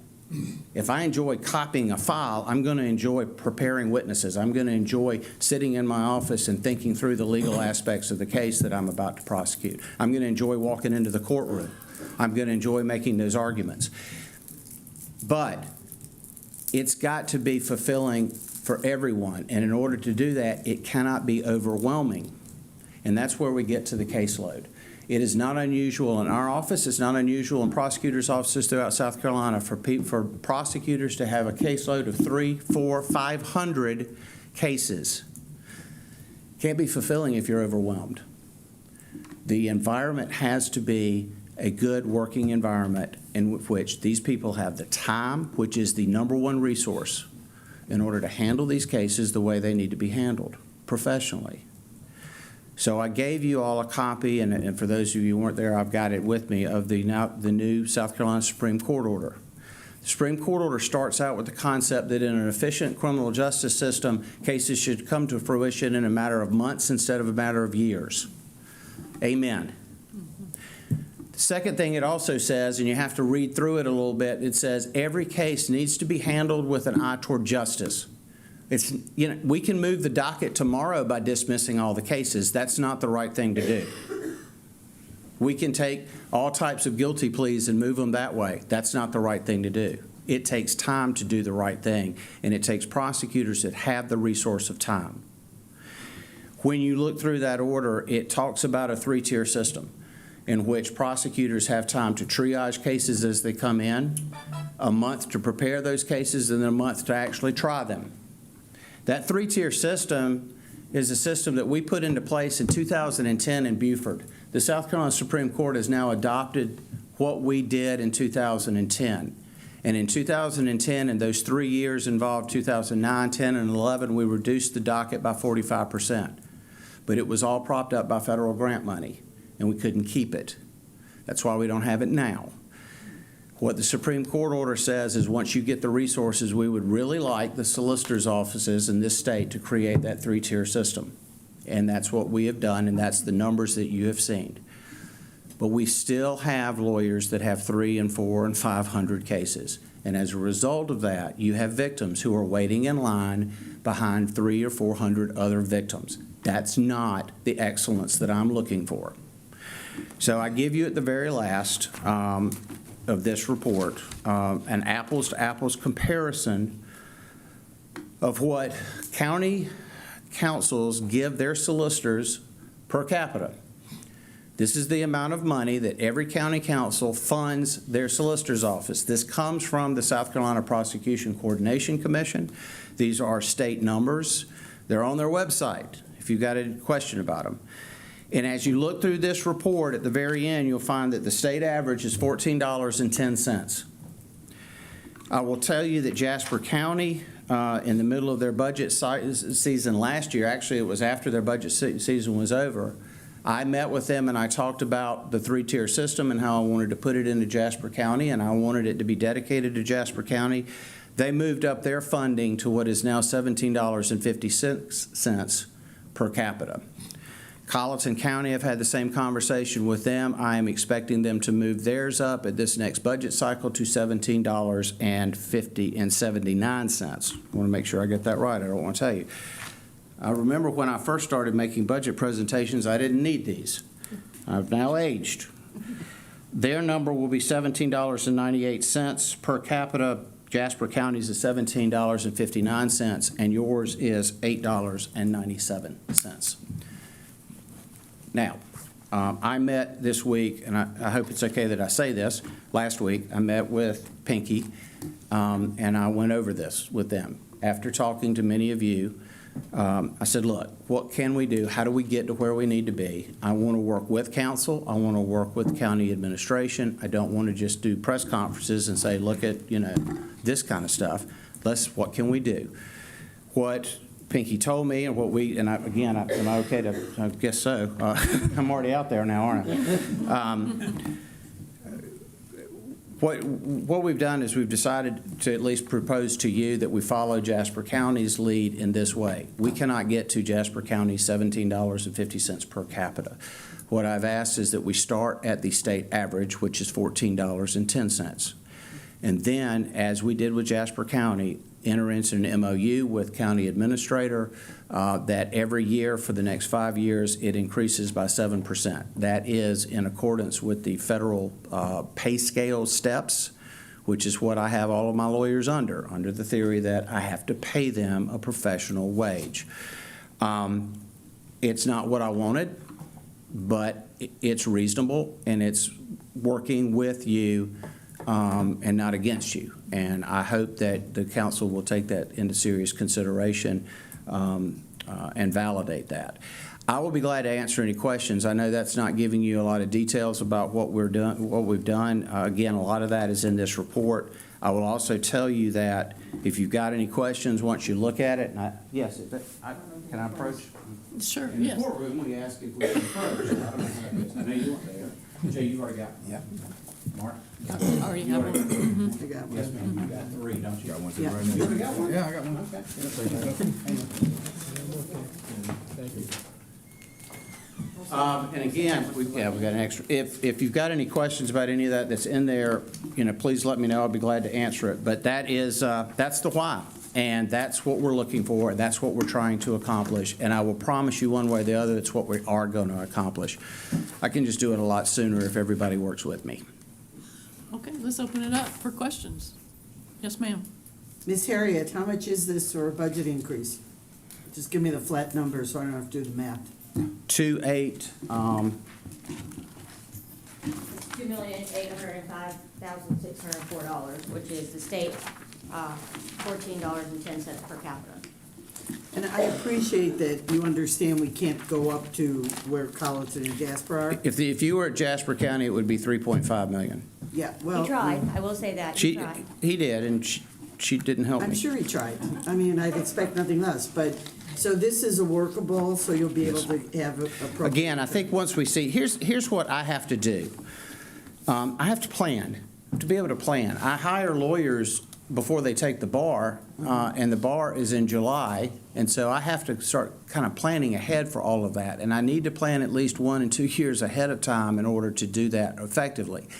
I can wait until after they pass the bar. The problem is, that's not the lawyer I want. I want the lawyer who already knows they want to be a prosecutor and is already burning my phone up, not the one that has now taken the bar and looks up and says, wow, I need a job. So I need to plan, and Pinky needs to plan, and I get that, and that's what this helps her, this approach helps her as well. Is that fair? I keep speaking for you, but is that fair? Okay. I'm assuming you'll correct me if I get something wrong. David? So, anyway, thank you. Solicitor, Yes, sir. I'm fully in support of this. I know I argued last year to give you the 5% increase. I worked at the public defender's office. It was not a living wage. No. And when I had my first son, I had to change. I had to change jobs. Yep. But I also know from personal experience that when you lose somebody, that docket backs up even further. You lose that expertise, you lose the place in the docket, and you have to start over. And I think increasing this is a must. I think we need to do it. I think it supports your staff and supports the living wage here in Beaufort. So I'm fully behind it. Thank you. Any other comments or questions? Yes? Sure. Oh, Yeah, York. I followed Mr. Lawson. Well, you did raise your hand Do your first. first guy. Mr. Duffy, Mr. Stone, appreciate your presentation. I even appreciate your compassion for your job. You knew exactly what you wanted to be early on in life. And so to obtain that, you actually went to schools to do so. I can tell you that my wife also knew when she was 8 years old that she wanted to be a teacher. And that was her passion, and she became an educator. And today, she's still living that dream because she is an educator. So I appreciate that. How do you, so my question is really, and I agree with you, if that's what you want, that's the person you want to hire. However, I probably know that you are hiring people just for the income, the job, and not really for the passion, because if you had the passion, the $5.50 didn't deter you, because you wanted to become that solicitor and stuff. So I commend you for that. How do you know? No, you don't. I mean, I wish I could tell you. You know what? It's interesting. Now, I will tell you this. About half of the lawyers that we have in our office have been with me now for over 14 years. Now, that's not to say we haven't lost them. I mean, we've lost some, and usually we lose them within the first year or two. Now, we lost one just recently to a job in Charleston that's paying more than I'm making, so to that I can sort of understand that. But generally speaking, they learn pretty quickly, and that's a little bit about the training facility too. We've actually had them leave during training because it's vigorous and it is all day and it is 3 months. And if you live with me for that long, and you still want to do this job, you're probably going to stay a while. But it's hard. I mean, it's very hard for us to know. But I will tell you that the first thing starts with making sure they're trained so they know what they're getting into. And then number two, making sure that they're doing the process. You know, what we do is, and this is the job description that I give everybody, you are to do the right thing the right way. It's not just about doing the right thing. Everybody thinks they're doing the right thing, Are you doing it the right way? And so this three-tier system is a process that you have to do exactly like it says. If you don't, you're going to get behind. And so, these things we try to teach them early. We hold them accountable for doing it that way, and if they don't, they usually eliminate themselves, actually. But again, fortunately, we've got, right now, I don't remember the exact number off the top of my head, but about half of our lawyers have been with us for over 14 years. They know what they want to do, and they're there, and they're dialed in. This is what they want to do, and I know it because you can see it in their work product. Some of you came to, when you came to the office, you saw the war rooms. The war rooms are where you prepare, and that's how you write up your stuff. I love it. I love doing that. I love actually writing the stuff up on the whiteboard. That's not exciting. There's no cameras there. The lights aren't on. Nobody's dancing. It's just work, but it's great. And when I walk through my office and I hear them, what we call whiteboarding cases, I know that that's what they're doing too. They love what they're doing in that environment. And that's what you have to like, because just being in the courtroom is great, but preparing to be in the courtroom is probably more important. I appreciate that, and appreciate the percentage of 50% of your staff right now has been there over 14 years, which is a good thing. Then my really ultimate question is, when is enough enough? I will tell you that enough is enough when I'm in a situation of saying we have arrived. The problem you have is I will never be in that position, because whenever I accomplish something, I'm looking to see what's next. I will tell you that's why I brought out the apples to apples comparison. I don't know what the magic number is, but I do know what the average solicitor is getting from their support that they're getting from their county council. And that's the best number that I can give you, is this is what the average solicitor's office gets. This is what similarly situated solicitor's officers are getting. I think you've got, your county administrator came from York County. I think they are at $22 per capita. I will also tell you that that solicitor's office excels in just about every statistical category you can find. They have the quickest cases to court time. They have the fewest cases per prosecutor. When you look at the graphs that the Supreme Court keeps, they have been for quite a while the gold standard. And quite frankly, that bothers me. I'm not interested in somebody else being the gold standard. I want to be the gold standard. The balancing act for me is how do you balance your office with the public defender's office so that you not necessarily robbing from Peter. Right. And so how do you how can we as council, I tell people all the time when I was on the school board, the citizens of Hilton Head placed a great demand on the school board. They wanted this, they wanted that, they wanted this. And I had to tell people on St. Helena, don't get upset with Hilton Head, because once they get all the computers in their classroom, guess what? It's going to trickle down to you too. Right. So how do we balance that act and stuff? Because we could not as a school board fund Hilton Head demand. Mm-hmm. We just had to fund to an extent that we could afford. But knowing that St. Helena was going to also request the same funding, so you have to balance that out. Well, I'll answer that in three different ways. The first one is the easiest. We prosecute every criminal case that comes in to Beaufort County. The Public Defender's Office defends about 70% of that. Now, that number changes just about every day, and I can go run those numbers and find out, but I'm pretty confident of that. In fact, I'm so confident of that, I can tell you that the Office of Indigent Defense in Columbia works with the Prosecution Coordination Commission every year when they take their budget to the state General Assembly, and it is based on a 70% defense of 100% prosecution. So that number is used throughout the state. And I think it's exactly dead on as far as Beaufort County is concerned. But again, I can run those numbers, but I'm going to tell you, it's going to come out to be really close to that, if not a little less. So answer number one. Answer number two is this. I think public defenders should be paid well. And I told the South Carolina General Assembly the same thing. They need a living wage as well. You had to leave the public defender's office, not because you wanted to, because you need to raise a family. I had to leave the solicitor's office in the Fifth Circuit because I wanted to buy a house. That's not acceptable. These are professions. These are people that are going to school for 3 years after college just to get to do a job that you've got to love if you're going to do it well. So they need to be paid well they need to be paid well also. And then I think the third answer to and I would throw this out there. What I put in these papers is a report from our second appearances. A second appearance is when all the discovery has been sent to the defense. The defense has looked at it, they've shared it with their client, and then they tell the judge, is this a guilty plea, is this a trial, whatever, do I need a mental evaluation? Various other answers they can give.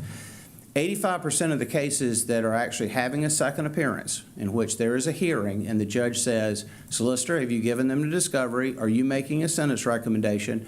Public defender, have you read the discovery? Do you know what the sentence recommendation is? What does your client want to do? 85% of those cases are disposed of at that moment. What does that tell you? That tells you that if you have a professional prosecutor and a professional defense attorney and they have time, which is the number one resource, then you're going to be an effective and efficient court system. And that's what that tells you. The third doesn't really apply so much to the public defender. I will tell you this, about 5 or 6% of the cases that we bring in are dismissed. The public defender never sees them because we look at them and we're like, either it's not a violation of state law, it's something that we look into and we start interviewing witnesses and find out that the witnesses didn't tell law enforcement exactly the true full story. And those matters we are ethically bound to dismiss, not just throw them up against the wall and see if they stick. So the public defenders will never see those cases. But I think this council has some tough decisions to make, and as every council does. And mainly you will hear requests from every agency you can imagine for money. And you as a county council will determine what's important in our community. And it will inevitably be education. It will inevitably be small business development. It will be home ownership. It'll be all of those things that every good community needs. If you're not safe in your business from somebody sticking a gun in your face and taking your profits, business isn't going to be very useful. If you're not safe in your home from somebody breaking into it, and heaven forbid if your children aren't safe in school, none of that matters. Public safety has to be your number one concern. That starts with the sheriff, but it doesn't end with the sheriff. It ends with me. Okay. Oh, hey, Sheriff. How you doing? Was I okay on that? Everything okay? Thank you. Let's see if either one of our council members online have any questions. Are you good? Both of you? Oh, you're good? All right. We really appreciate you coming. Oh, you got one more? Okay, sorry. No, and Solicitor Stone, thank you for coming in person. We appreciate you, Sure. you coming out here and taking the time to do that. And I did not make it. I know I've toured with you years past, your facilities. But I appreciate you putting this in writing, because that's something I think we've asked for in the past is I think our biggest concern has always been is are we paying our fair share, or are we paying more than our fair share? And that's always been an issue with the numbers. And again, you've put in here exactly what you're receiving now from other counties. And, you know, seeing who's less than us and even on a per capita, you know, obviously, you know, you add that up and we're about 66% of your income is coming from Beaufort County. But I look at the number of pending cases and we're about 2/3 of the pending cases, so that falls in line there. So again, we want you to be successful, but obviously, even with Jasper County paying more, you know, we are funding a large portion of what you're doing. So in your number of $2.8 million that comes from the counties, how much more then comes from state and federal that is? Well, if you can tell me what's going to happen with federal grants this time next year, then you know, you need to go buy a lottery ticket, because I don't know. I will tell you that our entire special victims unit is on a federal grant. That's $242,000. We will not lose our special victims unit. Our nurse, who some of you met, who does sexual assault examinations on children, is also on a grant. And again, I don't know what the situation in federal grants are going to be. I'm not overly optimistic about it, but I will not lose her either. And so we're going to have to make some tough decisions if those grants go in the direction that I think they're going to go into. From the state standpoint, I'll be glad to run the number and give you the exact percentage. Generally speaking, if you look, the state money goes to obviously every solicitor's office. So when I give you the apples to apples comparison, what that is county council contributions to the solicitor, totally separate from how much money they get from the state or from federal government. And so that, I can, you know, work up those percentages if you need me to, but at the end of the day, I need to remind you of something else. When I took over the solicitor's office in 2006, everything was in Hampton County. You didn't have a solicitor's office. I moved all their operations here. We now have an office that has the very first Family Justice Center in South Carolina, with victim services, every victim service you can imagine under one roof, so that when a victim comes here, they are able to get whatever victim service they need, and that includes civil. We're the only one in the state that has that, but it's in Beaufort County. Bill Herb Kurzman has been instrumental in helping get money from the state to build a training facility for training prosecutors. I think that'll not only help in the training of my prosecutors, but it'll also help in recruitment. That's going to be in Beaufort County. The operations itself, everybody that works in our office, just about every one of them live, work, and pay taxes in Beaufort County. Your population is, you're right, your population is about 65% of the overall circuit. Your caseload is about half as well, but a little bit higher than that. But everything is done in Beaufort County, and the people that work in that office are all paying taxes in Beaufort County. Make no mistake about it. The core of our solicitor's office is Beaufort County. And so, I think if you want to, I don't think you can compare the money that Beaufort County gives to Allendale, unless you want to be Allendale, and I don't think you want to do that. So I really, from our standpoint, I will tell you that this operation, I believe, is doing great things for this county. I hope we're doing great things for all of our counties, but Beaufort County is our center core of everything. And those people are living, raising families here, and paying taxes here. Okay. All right. One more? Okay. And just to follow back up, and I agree with you, and I want to see you succeed. I want to see things do well. Again, that has been, again, we look at, you mentioned Allendale. We don't want to be Allendale, but in the past, they've only given you $20,000. Yeah, it's right. 1.7, 1.8. And obviously, if we go ahead and increase what we're going to give, that puts us then at being 80% of your budget by the time we're done. So again, I have no problem with us spending more money for the solicitor and more money for the public defender. I think those are well spent dollars for the community. So again, thank you for coming, Mr. Stone. I appreciate being here. Thank you. We appreciate all the data that you gave us on our visit and what was passed out today. It's very useful, excellent. Thank you. And appreciate your time. Okay, one more? This is it. Just statement. I hope we're all doing better. Thank you. You just like my stamp, don't you? Stamp? Okay. Mr. Stone, are you still using that stamp? There are 3 people in the state that have that stamp: a family court judge, the Speaker of the House, and me. I haven't used it again recently. Thank you very much. I appreciate it. Thank you again. All right.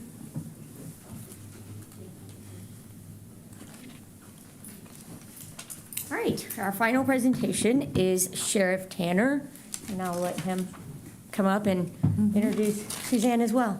Okay. In a second.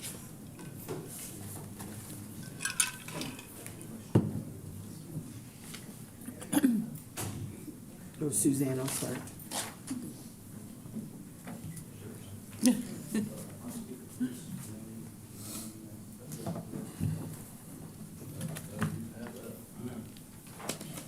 Howdy, howdy. Welcome, Sharon. Welcome. Did the solicitor leave me any money? Nope. All right, y'all have a good day. All right. Hope y'all are well, and I think, am I the last one? Yes, sir. So I've got an hour, right? All right. You go. Y'all sit back. Y'all need any water or anything? Got to get y'all a cup of coffee or anything before we get started? All right, let's do a little history first.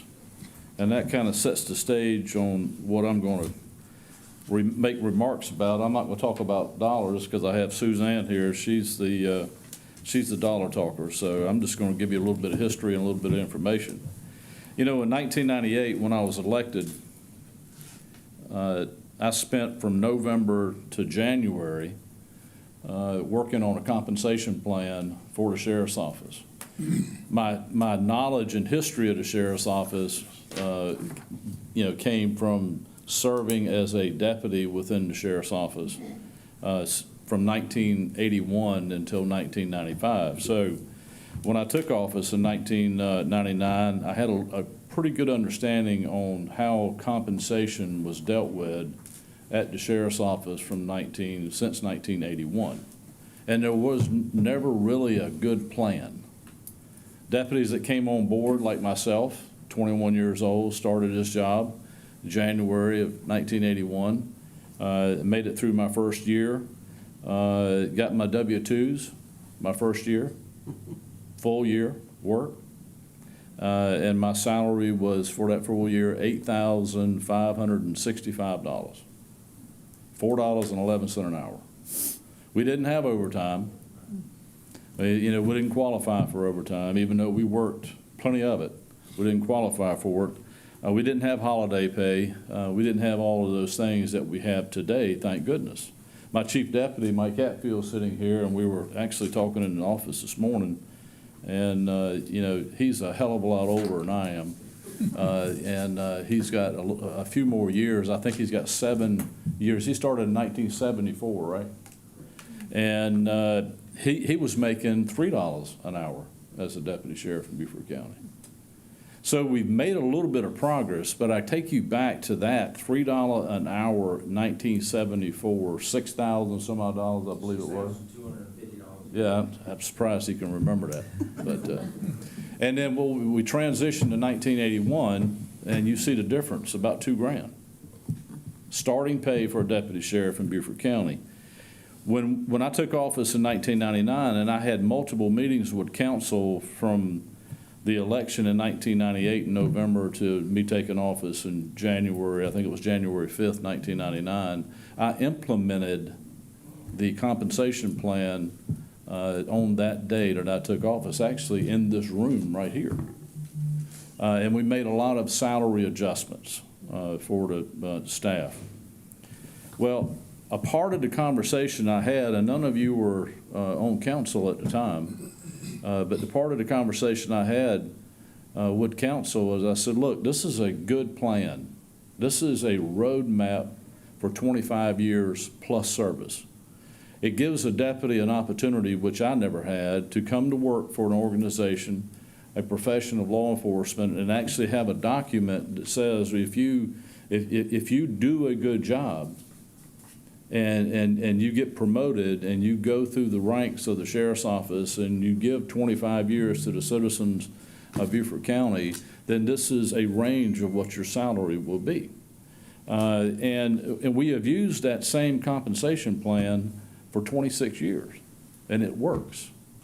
The downside to it, and the conversations I had in 1998 and early 1999, is that if we don't offer a COLA, cost of living increase, every year, then the compensation plan goes backwards. And unfortunately, that's what we've done since 1999. And it's no fault of yours. It's just a lot of it had to do with the economy. We went through, a downward economy in 2007, 8, 9, 10. And we've all struggled on that, but the reality to it all is this is the third time that we've had to go in and make changes in the comp plan that we have at the Sheriff's Office because of not getting those cost of living increases on an annual basis, a consistent basis. The cost of living in Beaufort County has gone up every year, but we haven't applied that same cost of living to the employees that receive salary and benefits from Beaufort County. So we have fallen behind. And, you know, when I use that scale of falling behind, I look and I go back and I dig through different salary, starting salaries that they have at different agencies, and who are we competing with, and what's that competition number look like. You know, and I look at the South Carolina Department of Administration and the work that they've done over the years. The most recent study that they did, requested by the governor, was to look at state law enforcement. Study was done in 2023, and I think it was published in 2024. And the recommendations on that 2024 release was that SLED agents, and let me tell you about SLED agents. SLED agents are about 75% of SLED agents that work for SLED came from a sheriff's office, a municipal police department, or a state agency, another like DNR transferred over or Highway Patrol transferred over. You don't have a lot of SLED agents that transfer over to probation and parole, DNR, and some of the other agencies. And SLED agents are former deputies and police officers from other agencies in South Carolina. And why is that? It could be the logo on the uniform, but most often you'll find because the salary and benefits are greater than what our counties are providing for our sheriff's office and our municipality is providing for the police departments. Give an example, our starting pay currently for a minimum starting pay for a person who walks in the door, wants to be a deputy sheriff, has no formal education, has no experience, say a high school graduate, which they have to be, comes in the door, the starting pay is $52,345. The starting pay at SLED today is $58,000. And at the Highway Patrol is 56 plus. And the South Carolina Department of Revenue, $58,000. The South Carolina Department of Corrections, $58,000. So we're competing with the state, and the state, not P.J. Tanner, but the state recommends a separate study offered to the governor by the South Carolina Department of Administration says we should be paying our state law enforcement at these rates. State law enforcement gets their staff from counties and municipalities. So we're competing with that level. So at the state level, we have competition. At the local level, we have competition. We've got about 40 sheriff's deputies at the sheriff's office currently that can retire any day they want to. And when I say retire, they've got well over 25 years. Mike Hatfield's got 52 years, and he's still working here today. And a lot of those men and women, are in the mid to high 30s, close to 40 years of service. And we want to keep them, and they want to stay. So the retention for that group, not really a challenge, okay? But when you go down the line and you go from that 0 to 5 years, and then you go from 5 to 10 and 10 to 15, then you see the retention level really changing, especially from that 5 to 10 year mark. Because they've been in the game for about 5 years. They kind of know they've been certified by the academy. They know more about this profession, and now they're going to start looking, all right, what's the future for me? Where can I get the most money, the biggest bang for the buck, and do the less work? A lot of times we find that they transition over to another organization. Now, Larry, you know firsthand better than anybody, we cannot compete with the federal government. It's impossible. The salary and benefits that the federal government offer in the form of law enforcement is far greater than any state, county, or municipality would be able to offer. And now with the new administration, the federal administration, we're seeing an uptick and a huge interest in the military. Unlike what we saw some years past, we're seeing an uptick, and now we've got 18-year-olds looking at the military, not going to college because they're looking for a career in the military, not going to college, and we're kind of wanting those guys and gals to go to college, turn 21, and become a sheriff's deputy in Beaufort County, or a law enforcement officer in South Carolina, because we all benefit from that. So the federal side is that, one, we're competing with the military. We have a newfound interest in the Marine Corps and the Army and Air Force. Thank goodness we do. I'm very glad for that. And we're going to lose a lot of opportunity in there. But we also see that the federal system is offering a lot of federal jobs. So you'll see an uptick in federal employment, especially with Border Patrol, DEA, Customs, and ICE and FBI. So you'll see an uptick because there are thousands of openings in that arena. So those are targeted more for that 21, 22, 23, 24-year-old, because you're required to have a degree, and it's a 4-year degree. Am I right, Larry? 4-year degree.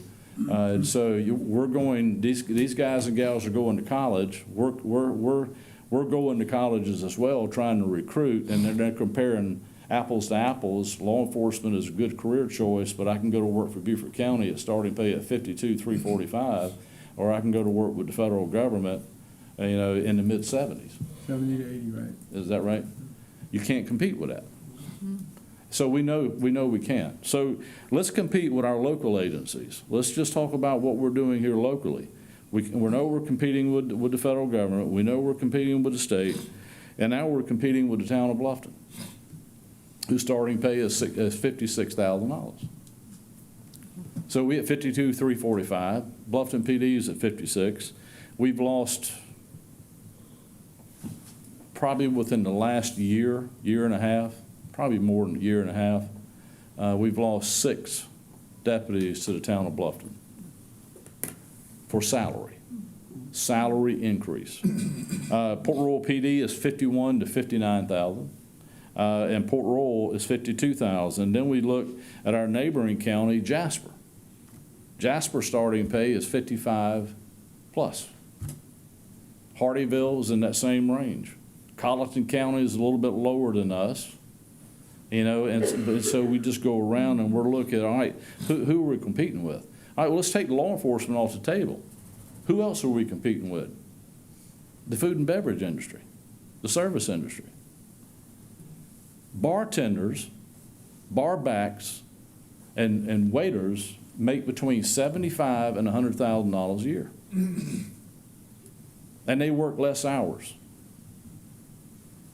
So we're competing with the private sector just as much as we're competing with our other law enforcement agencies in the state and around the country. So you can understand the competition that we have. Why do we think we need to increase salaries? We definitely need to increase our salaries to recruit more that want to look at law enforcement as a profession. At the same time, we need to retain those that we have made a huge investment in. Every day these deputy sheriffs, these men and women work, we invest. So we've got to retain them. How do we do it? Well, we got to raise the brackets. We got to make sure those brackets are fair. So we've got to have a fair starting salary, quite frankly, that's better than any agency in the state. Our starting salary needs to be higher than SLED. It needs to be higher than Highway Patrol. It needs to be higher than local agencies. We need the cream of the crop coming to Beaufort County. So our starting salary needs to be at $60,000 today, understanding we can't get there until July. 2 ways to do it. Suzanne will talk about what those numbers are. We can have a starting salary of 58 and change, and then if you do the 3% COLA, which we recommend that you do, that you do that 3% COLA, that goes on top of the 58, and you got a magic number of 60. We're not asking you to do 60 and do a COLA on top of it, so we're giving you numbers, and there are numbers or out there, and we can work with those numbers, but the salary has got to increase. You know, oftentimes, and I know y'all have all been to meetings, and I know I've been a part of those meetings as well, where they've always talked about workforce housing. Well, most of us are fortunate that we own our home. And when I say own our home, if you don't own it flat out, then you're making a mortgage payment on it. Hopefully you got a good interest rate, and hopefully your mortgage payment is not, keeping you home every day during the month. But the reality to Beaufort County is it costs you an arm and a leg to rent a one-bedroom flat. And that rental for a one-bedroom flat, we're asking people to come to Beaufort County and invest in Beaufort County. Well, they don't know where they want to live, and we actually tell our deputies that come on board, so look, don't make a rash decision right now. Understand the county. Where do you want to live in the county? What community do you want to live in the county? Make a decision and then buy a home. We always encourage these men and women to buy a home, invest in the county, and do it when interest rates are good. But between now and then, that's around $1,800. And it ranges from $1,800 to $2,200 a month in rent for a one-bedroom flat. You know, my wife took a job at, she's an assistant attorney general in South Carolina, and she works out of the Columbia office. And she had to rent an apartment, one-bedroom flat in Columbia, because she's there Monday through Friday. And it's $1,400 a month. But the volume of opportunity and rentals, because it's a college town, is so much higher than what we have locally. And even though when you ride around the county, all you see is new construction. The reality is that new construction comes at a price, and the price is almost unaffordable for these men and women that are, one, just getting out of the Marine Corps, did a 4-year stint, decided Parasylum was great. I loved eating gnats. I buried a few while I was there, but it's not my cup of tea. I still want to stay in a paramilitary environment, so law enforcement is where I want to go, and we have a lot of opportunity to recruit those men and women. But we've got men and women not only on the enforcement side, which are your commission officers, but we have non-commissioned positions as well that are extremely important to the organization. And our communications center is the lifeline for all law enforcement and public safety in Beaufort County, because our communications center at the Sheriff's Office dispatches for all law enforcement, fire, and EMS, countywide. The only exclusion to that is that the town of Hilton Head has a communications center that dispatches for their fire and rescue. So there's a lot going on at the Sheriff's Office. There's a lot of people we need to retain. We're competing with a lot of folks. We're asking for a big number. I don't mind telling you. It's a big number. Probably one of the bigger numbers I've ever asked for of this council. But we're at a point in time right now that we have worked ourselves into this complication. But it's my fault. I'm not blaming any of you. And it's my fault for not arguing enough and providing the information to council over the years past. Last year, and Suzanne, I know she'll correct me if I'm wrong, but last year, knowing what we knew, what our competition was, we asked for a 3% COLA. The county didn't give a 3% COLA last year. But we asked for a 3% COLA in our budget, and it was approved as a part of our budget. But that's the only year that we've done that. And then, of course, we were prepared to do it again this year because we knew the benefits that it had in not only recruiting but retention. Because every employee at the Sheriff's Office benefits from a COLA. But not everyone at the Sheriff's Office is going to benefit from the salary adjustment. Because every time you increase the base salary, you create compression. So what Suzanne has done is Suzanne has gone through this, and we've used the brackets of 0 to 5, 5 to 10, 10 to 15, right on up to Mike Hatfield at 52. which he won't get anything. He'll get a thank you and a pat on the back and thank you for all you do. But when you go down to that lower bracket, that 1 to 5 and 5 to 10 and 10 to 15, that's the critical time range that we're looking at. So when we increase those brackets, we have to increase all the brackets by a percentage to keep compression at bay. So Suzanne can address what those numbers are and the benefits. But just to give you an example, the 0 to 5 bracket, the benefit will be to 53 employees.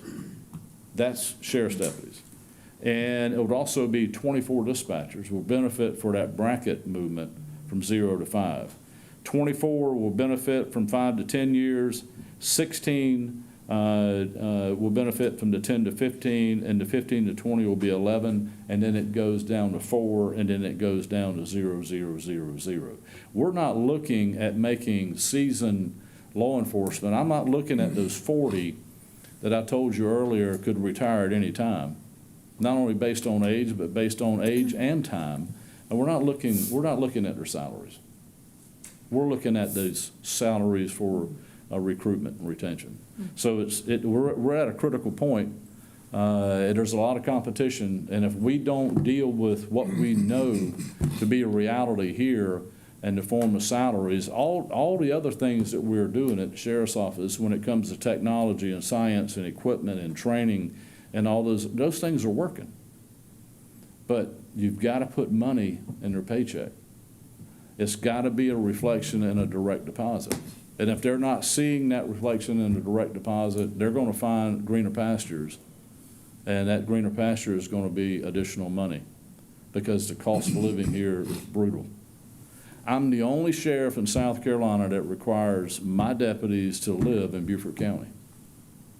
That's the Constitution and it's state law. I'm going to follow the Constitution and I'm going to follow the law.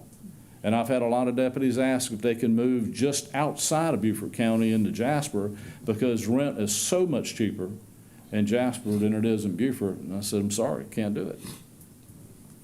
It just can't do it. I've taken that position for 26 years and I don't plan to change it.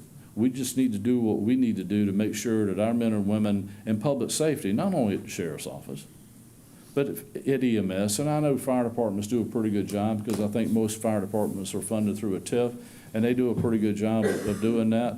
But the impact that y'all will have on public safety when it comes to sheriff's deputies, corrections officers, and of course EMTs and EMS is on us.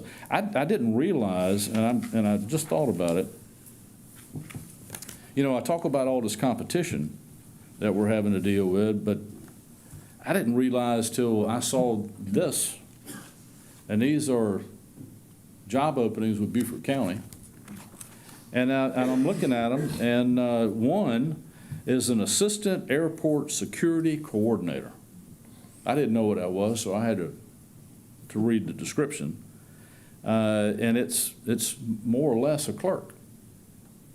And the starting pay in this Beaufort County, Hilton Head Airport, starting pay is from $53,450 to $69,475. I go back and I look at the starting pay for a sheriff's deputy at $52,345, and I said, well, hell, I'm competing with the Hilton Head Airport for a security coordinator. And then I look and I say, okay, well, what we got here? We got a corrections corporal. So we got a corporal's billet for the jail. Starting pay, $60,000, $736,736, to a range of $78,977. Now, let me remind you of, and I'm not talking down on the Department of Corrections or the county jail, or I'm not talking down on the airport, but you know what we issue our men and women that work at the sheriff's office? When we bring them in and we assign them to an FTO, and it takes about a full year to get them spun up on everything before we feel good about them being by themselves. Think about this for a minute. We issue a pursuit vehicle. We issue a sidearm. They're issued other guns as well, shotguns and other type weapons. We issue them bulletproof vests. We issue them tasers. We issue all this equipment. It's not a run-of-the-mill job. You're actually taking a young man or woman, or middle-aged man or woman, and you bringing them into an environment where you have to issue stuff to not only protect them, but also protect the general public. So we can issue all this equipment and train them how to use it, training them how to use it in multiple ways, the use of force, shooting, we take them to the range, we do all these things. And it seems like at times we're asking them to do so much, and we're paying them so little. To require that they do this job, and here's the way you do it, and we're gonna, you know, make sure that you're trained, and we're gonna give you the equipment, but by the way, we gave you all this equipment, we gave you all this training, but we just don't have the ability to pay you a salary that you can live, play, and work in the same county. That's our challenge right now. And until we can get a little bit better at these salaries, and again, it's not your fault. None of this is your fault. This is my fault. But this is how we repair it. It's a big number. I know it's going to be hard to swallow, but we're just going to have to choke it down and make it work. And I appreciate your time, Suzanne. I'm sure there's probably stuff that that you can offer as well, and I am right here and available for any questions you might have. Suzanne, do you want to go next before we do the questions? Ma'am? You want to go ahead before we open it up for questions? That's up to you. Oh, we can do questions, and you'll Okay, probably let's get the do some, information. any questions for the sheriff? I do. Yes, ma'am. How many openings do you have right now unfilled? We have, and I had that piece of paper out. I don't want to give you a bad number. I'll never know the difference. Well, I will. Thank you. Here it is. There she is. We have 6 administrative division openings. That's 2 civilian, 1 warrants clerk, and 3 other administrative positions. We have 22 law enforcement positions that are vacant. And those, of course, are a part of that bracket that we're looking at as well. So 22 law enforcement, 6 administrative. And how many total employees do you have in your whole department? Well, if we're TO, if we have every position filled, we have 341. Okay. But currently, we have the 341 minus the 28. All right, thank you. Okay. And you Other know, questions? and let me say this too, that 28, that number has been a fluid number for the past 3 years. We will hire 4, 5, 6, and then we have a couple leave to go to SLED, a couple go to the Highway Patrol, a couple go to Bluffton. We'll have 3 or 4 retire, and then we're right back at the same number again. We'll get it, whittle it down, it comes right back up. So it's been a little bit of a roller coaster. Thank you. Other questions for the sheriff? Yes, Sure. sir. Sure. Sheriff, I appreciate you coming and presenting your proposal to us and your needs. At the same time, the county requested several years ago, or at some point in time, the sheriff being a part of our comp plan study.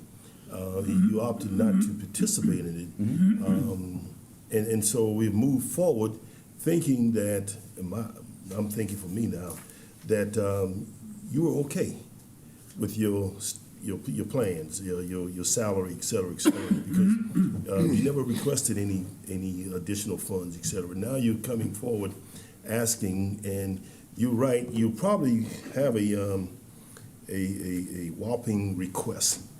And when we did our comp plan study, it was at a point that it was a whopping request, and council put the bullet to say, hey, we got to do it.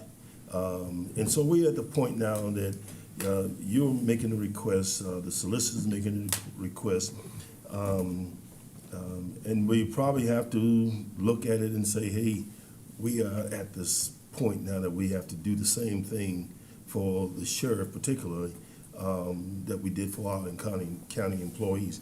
We just don't know what that number is, but I did, let me ask you a question. I opted out of the comp plan because we have a comp plan that's fluid, it works, if it's funded. At the time, and I want to say that the county looked at this compensation, 3 years ago? And at the time, when we're looking at our comparisons to what we're seeing at the state level and other jurisdictions around us, we were in good shape.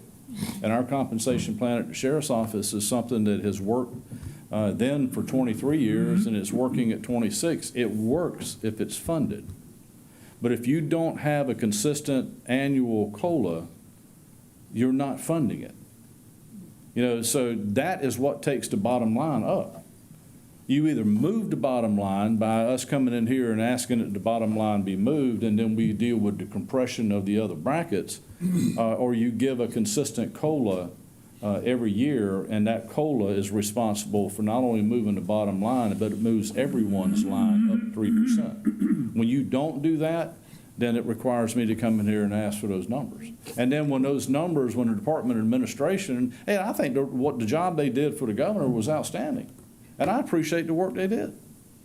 And I told every sheriff at our last conference that we went to, you need to take the Department of Administration study that you didn't ask for and take it to your county council and say, hey, you need to match this. If you don't match this, we lose deputies. The reality is, there's absolutely no reason why Mark Keel, the director of SLED, and the director of the Highway Patrol can't fill their positions with sheriff's deputies and police officers. So Duffy is not a part of the comp plan. I don't think he's a part of the county's compensation plan either. Our compensation plan works. It is a model that we have used, and it works. When it fails is when it's not funded.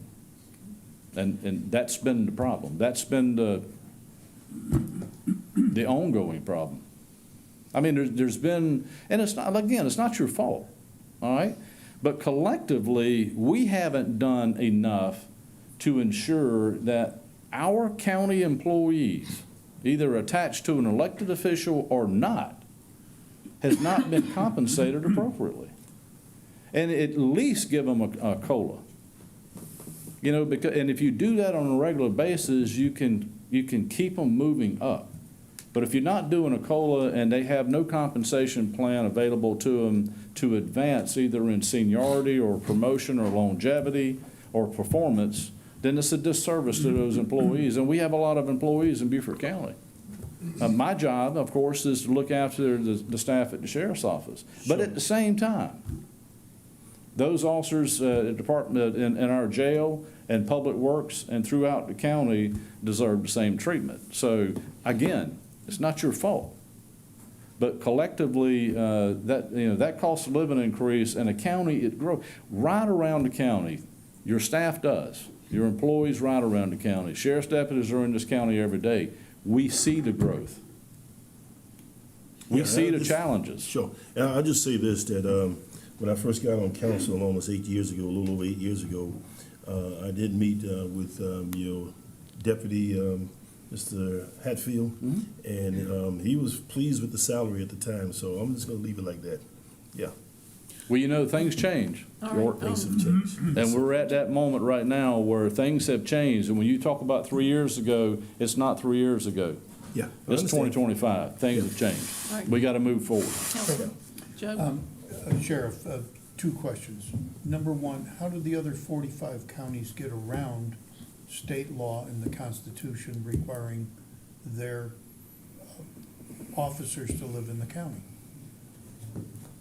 You know, I'd probably be better off just not saying anything about that, because it's been a huge conversation in some of our meetings in Columbia.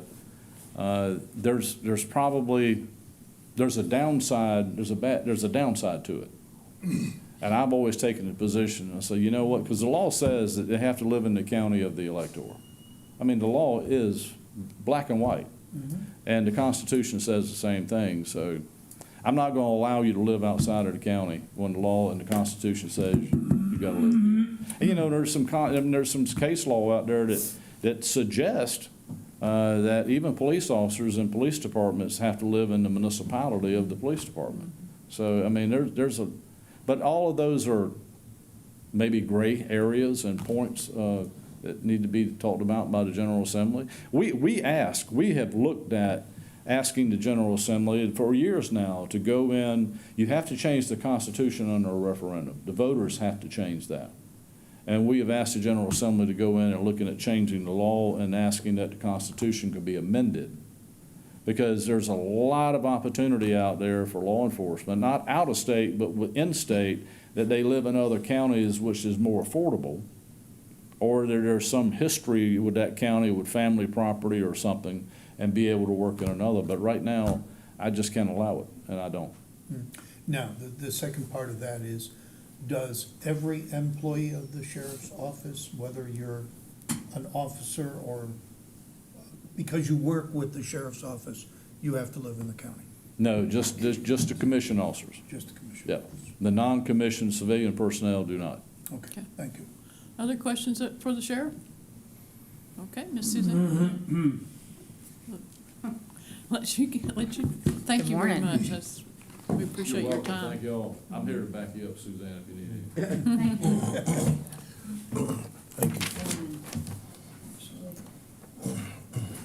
Do you need help? Yes.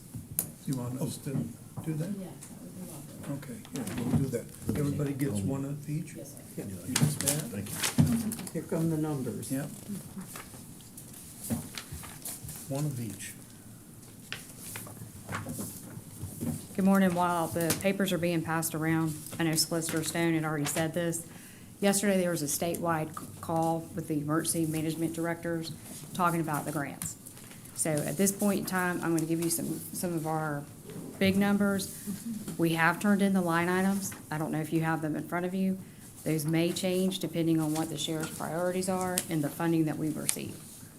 With that being said, the majority, let's see. And this has changed since our meeting in the ECR. It's gone down. So. Oh, gone down? Yes. Oh, Yes, ma'am. what a shock. So,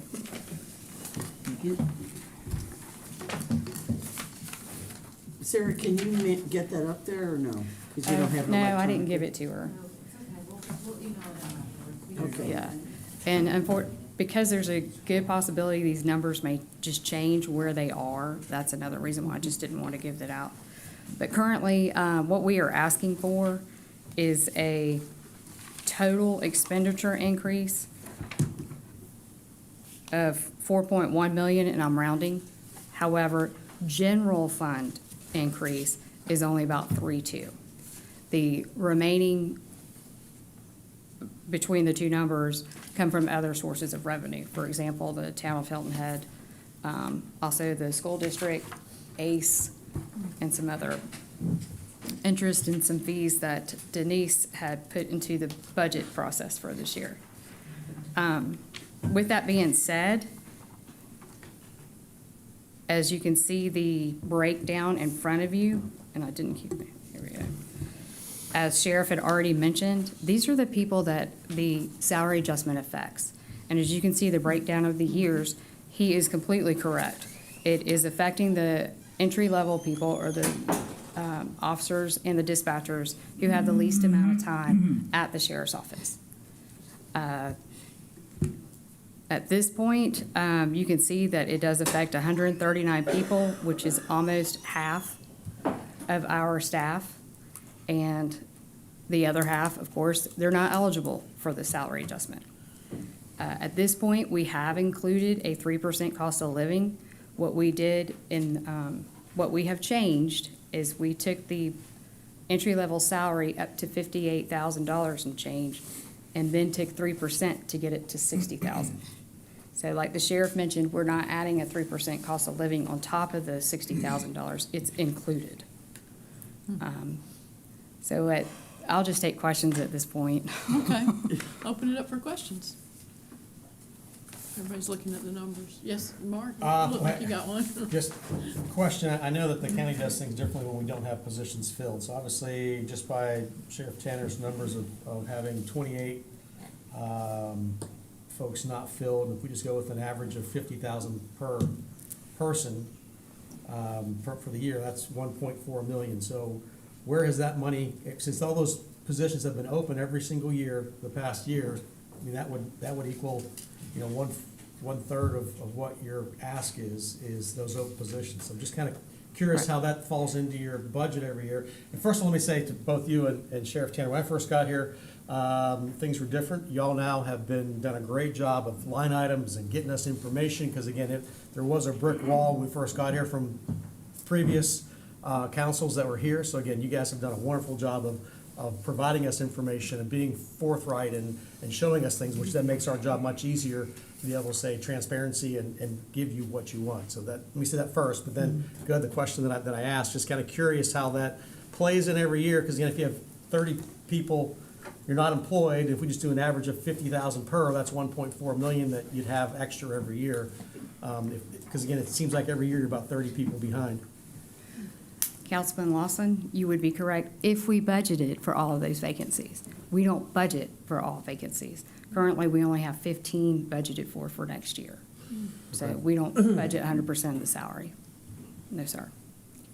As, you know, realistically, we would love to have all 30 positions filled. However, we are also being realistic that more than likely, this is what we have. And I know the sheriff has mentioned if we get these 15 filled, he will come back to you guys and ask for more funding. Yeah. Yes, sir. Suzanne, and Sheriff, if the county council declines to give employees a 3% raise based on their salary, but instead agrees to give every employee a $3,000 raise, how will that affect what you're doing here with these numbers? I mean, I can understand in my brain what it would be, but you'd have, we're not getting, if you have a $50,000 employee or a $58,000, and they're gonna get 3%, they're talking somewhere in $1,500, $1,600. Right. If they get 3,000, what does that do to your numbers? Well, or is the 3,000 a bonus, or is it a lieu salary? of COLA. It's a Instead salary of a increase, COLA. so it's a COLA. So once you Flat do it, rate, not a 3%. okay, flat rate, not 3%. That would take you to 55. Well, it could do two things. We either go back and we adjust what that adjustment we're making on the compensation part of it, or we add $3,000 to the 58,252 adjustment, which is greater than 3%. Yeah, I know. yeah. That's why I asked. Is that something we've discussed today? Yeah. Yeah, we discussed it a little earlier. And I can see the benefit in the county doing it, because there's a lot of employees at 3%. You know, like Michael Moore, 3%, you know, as much as he makes. I mean, my gosh, he's sitting back there going like, no, don't do that. You know, because I'm losing money here. But I could see how when you do that, the higher paid section, just like those I have at the sheriff's office, 3% to them, of course, is a big number compared to a rookie deputy, 3%. So I can understand how a flat 3,000 across the board could be an easier application. Yeah. And a controlling number. Yeah. But we could work with that number again. That would require Suzanne to go in and have a cap of 60,000 and then reduce it by 3, the adjustment at 57, and then with the 3,000, you get you to 60. So from 52 to 57 plus 360. Exactly. Got it. Okay. And that's doable. Yeah, okay. And it's mathematically easier to do. Yep. So that's all that's doable. Just give us an opportunity to run the numbers for you and well, give Suzanne an opportunity to run the numbers for you. But yeah, that's absolutely doable. Good question there. And Mrs. Harriet and I are going to get together. We still have a couple more things just to talk about, but they will not increase the budget. So, Any other comments or questions? Tom, do you have any? You're online? You're good? Oh, he has a question. Tom? Go ahead. The only thing I want to say is, Sheriff, I want to thank you very much for all the information and all that you do. So we appreciate it, and we will take this very seriously. All right. Thank you, sir. I appreciate All right. it. Suzanne, thank you. Thank you all. Thank you very much. Thank you. Thanks for coming in. Absolutely. Mr. Hatfield, have anything to say? Mike, you got anything to say? Still making $3.10. Sure said I forgot, I can't remember. Okay. Thank you. Thank you. Y'all take care. All right, thank you. All right, Ms. Harriet, what else? I believe that is the end of our presentations today, so. Okay. We have Oh, some wait, adjusting. We have a treasurer question? Just really quick, sorry. We cannot talk about, just for public awareness, I wanted to, on behalf of Maria Walls, Yeah, sure, come on up. Good morning. For those that I haven't met already, my name's Tanya Ward. I'm the Deputy Treasurer. And on behalf of the Treasurer's Office, we wanted to thank you for this invitation and for the presentation. But unfortunately, Ms. Walls was not able to attend today, and we appreciate you being able to postpone that to a later date. And just all I want to say. Okay. Thank you. Thank you. Okay. well, That is the conclusion of our all presentations right, today. so we are adjourned. Let's do something further. Thank you.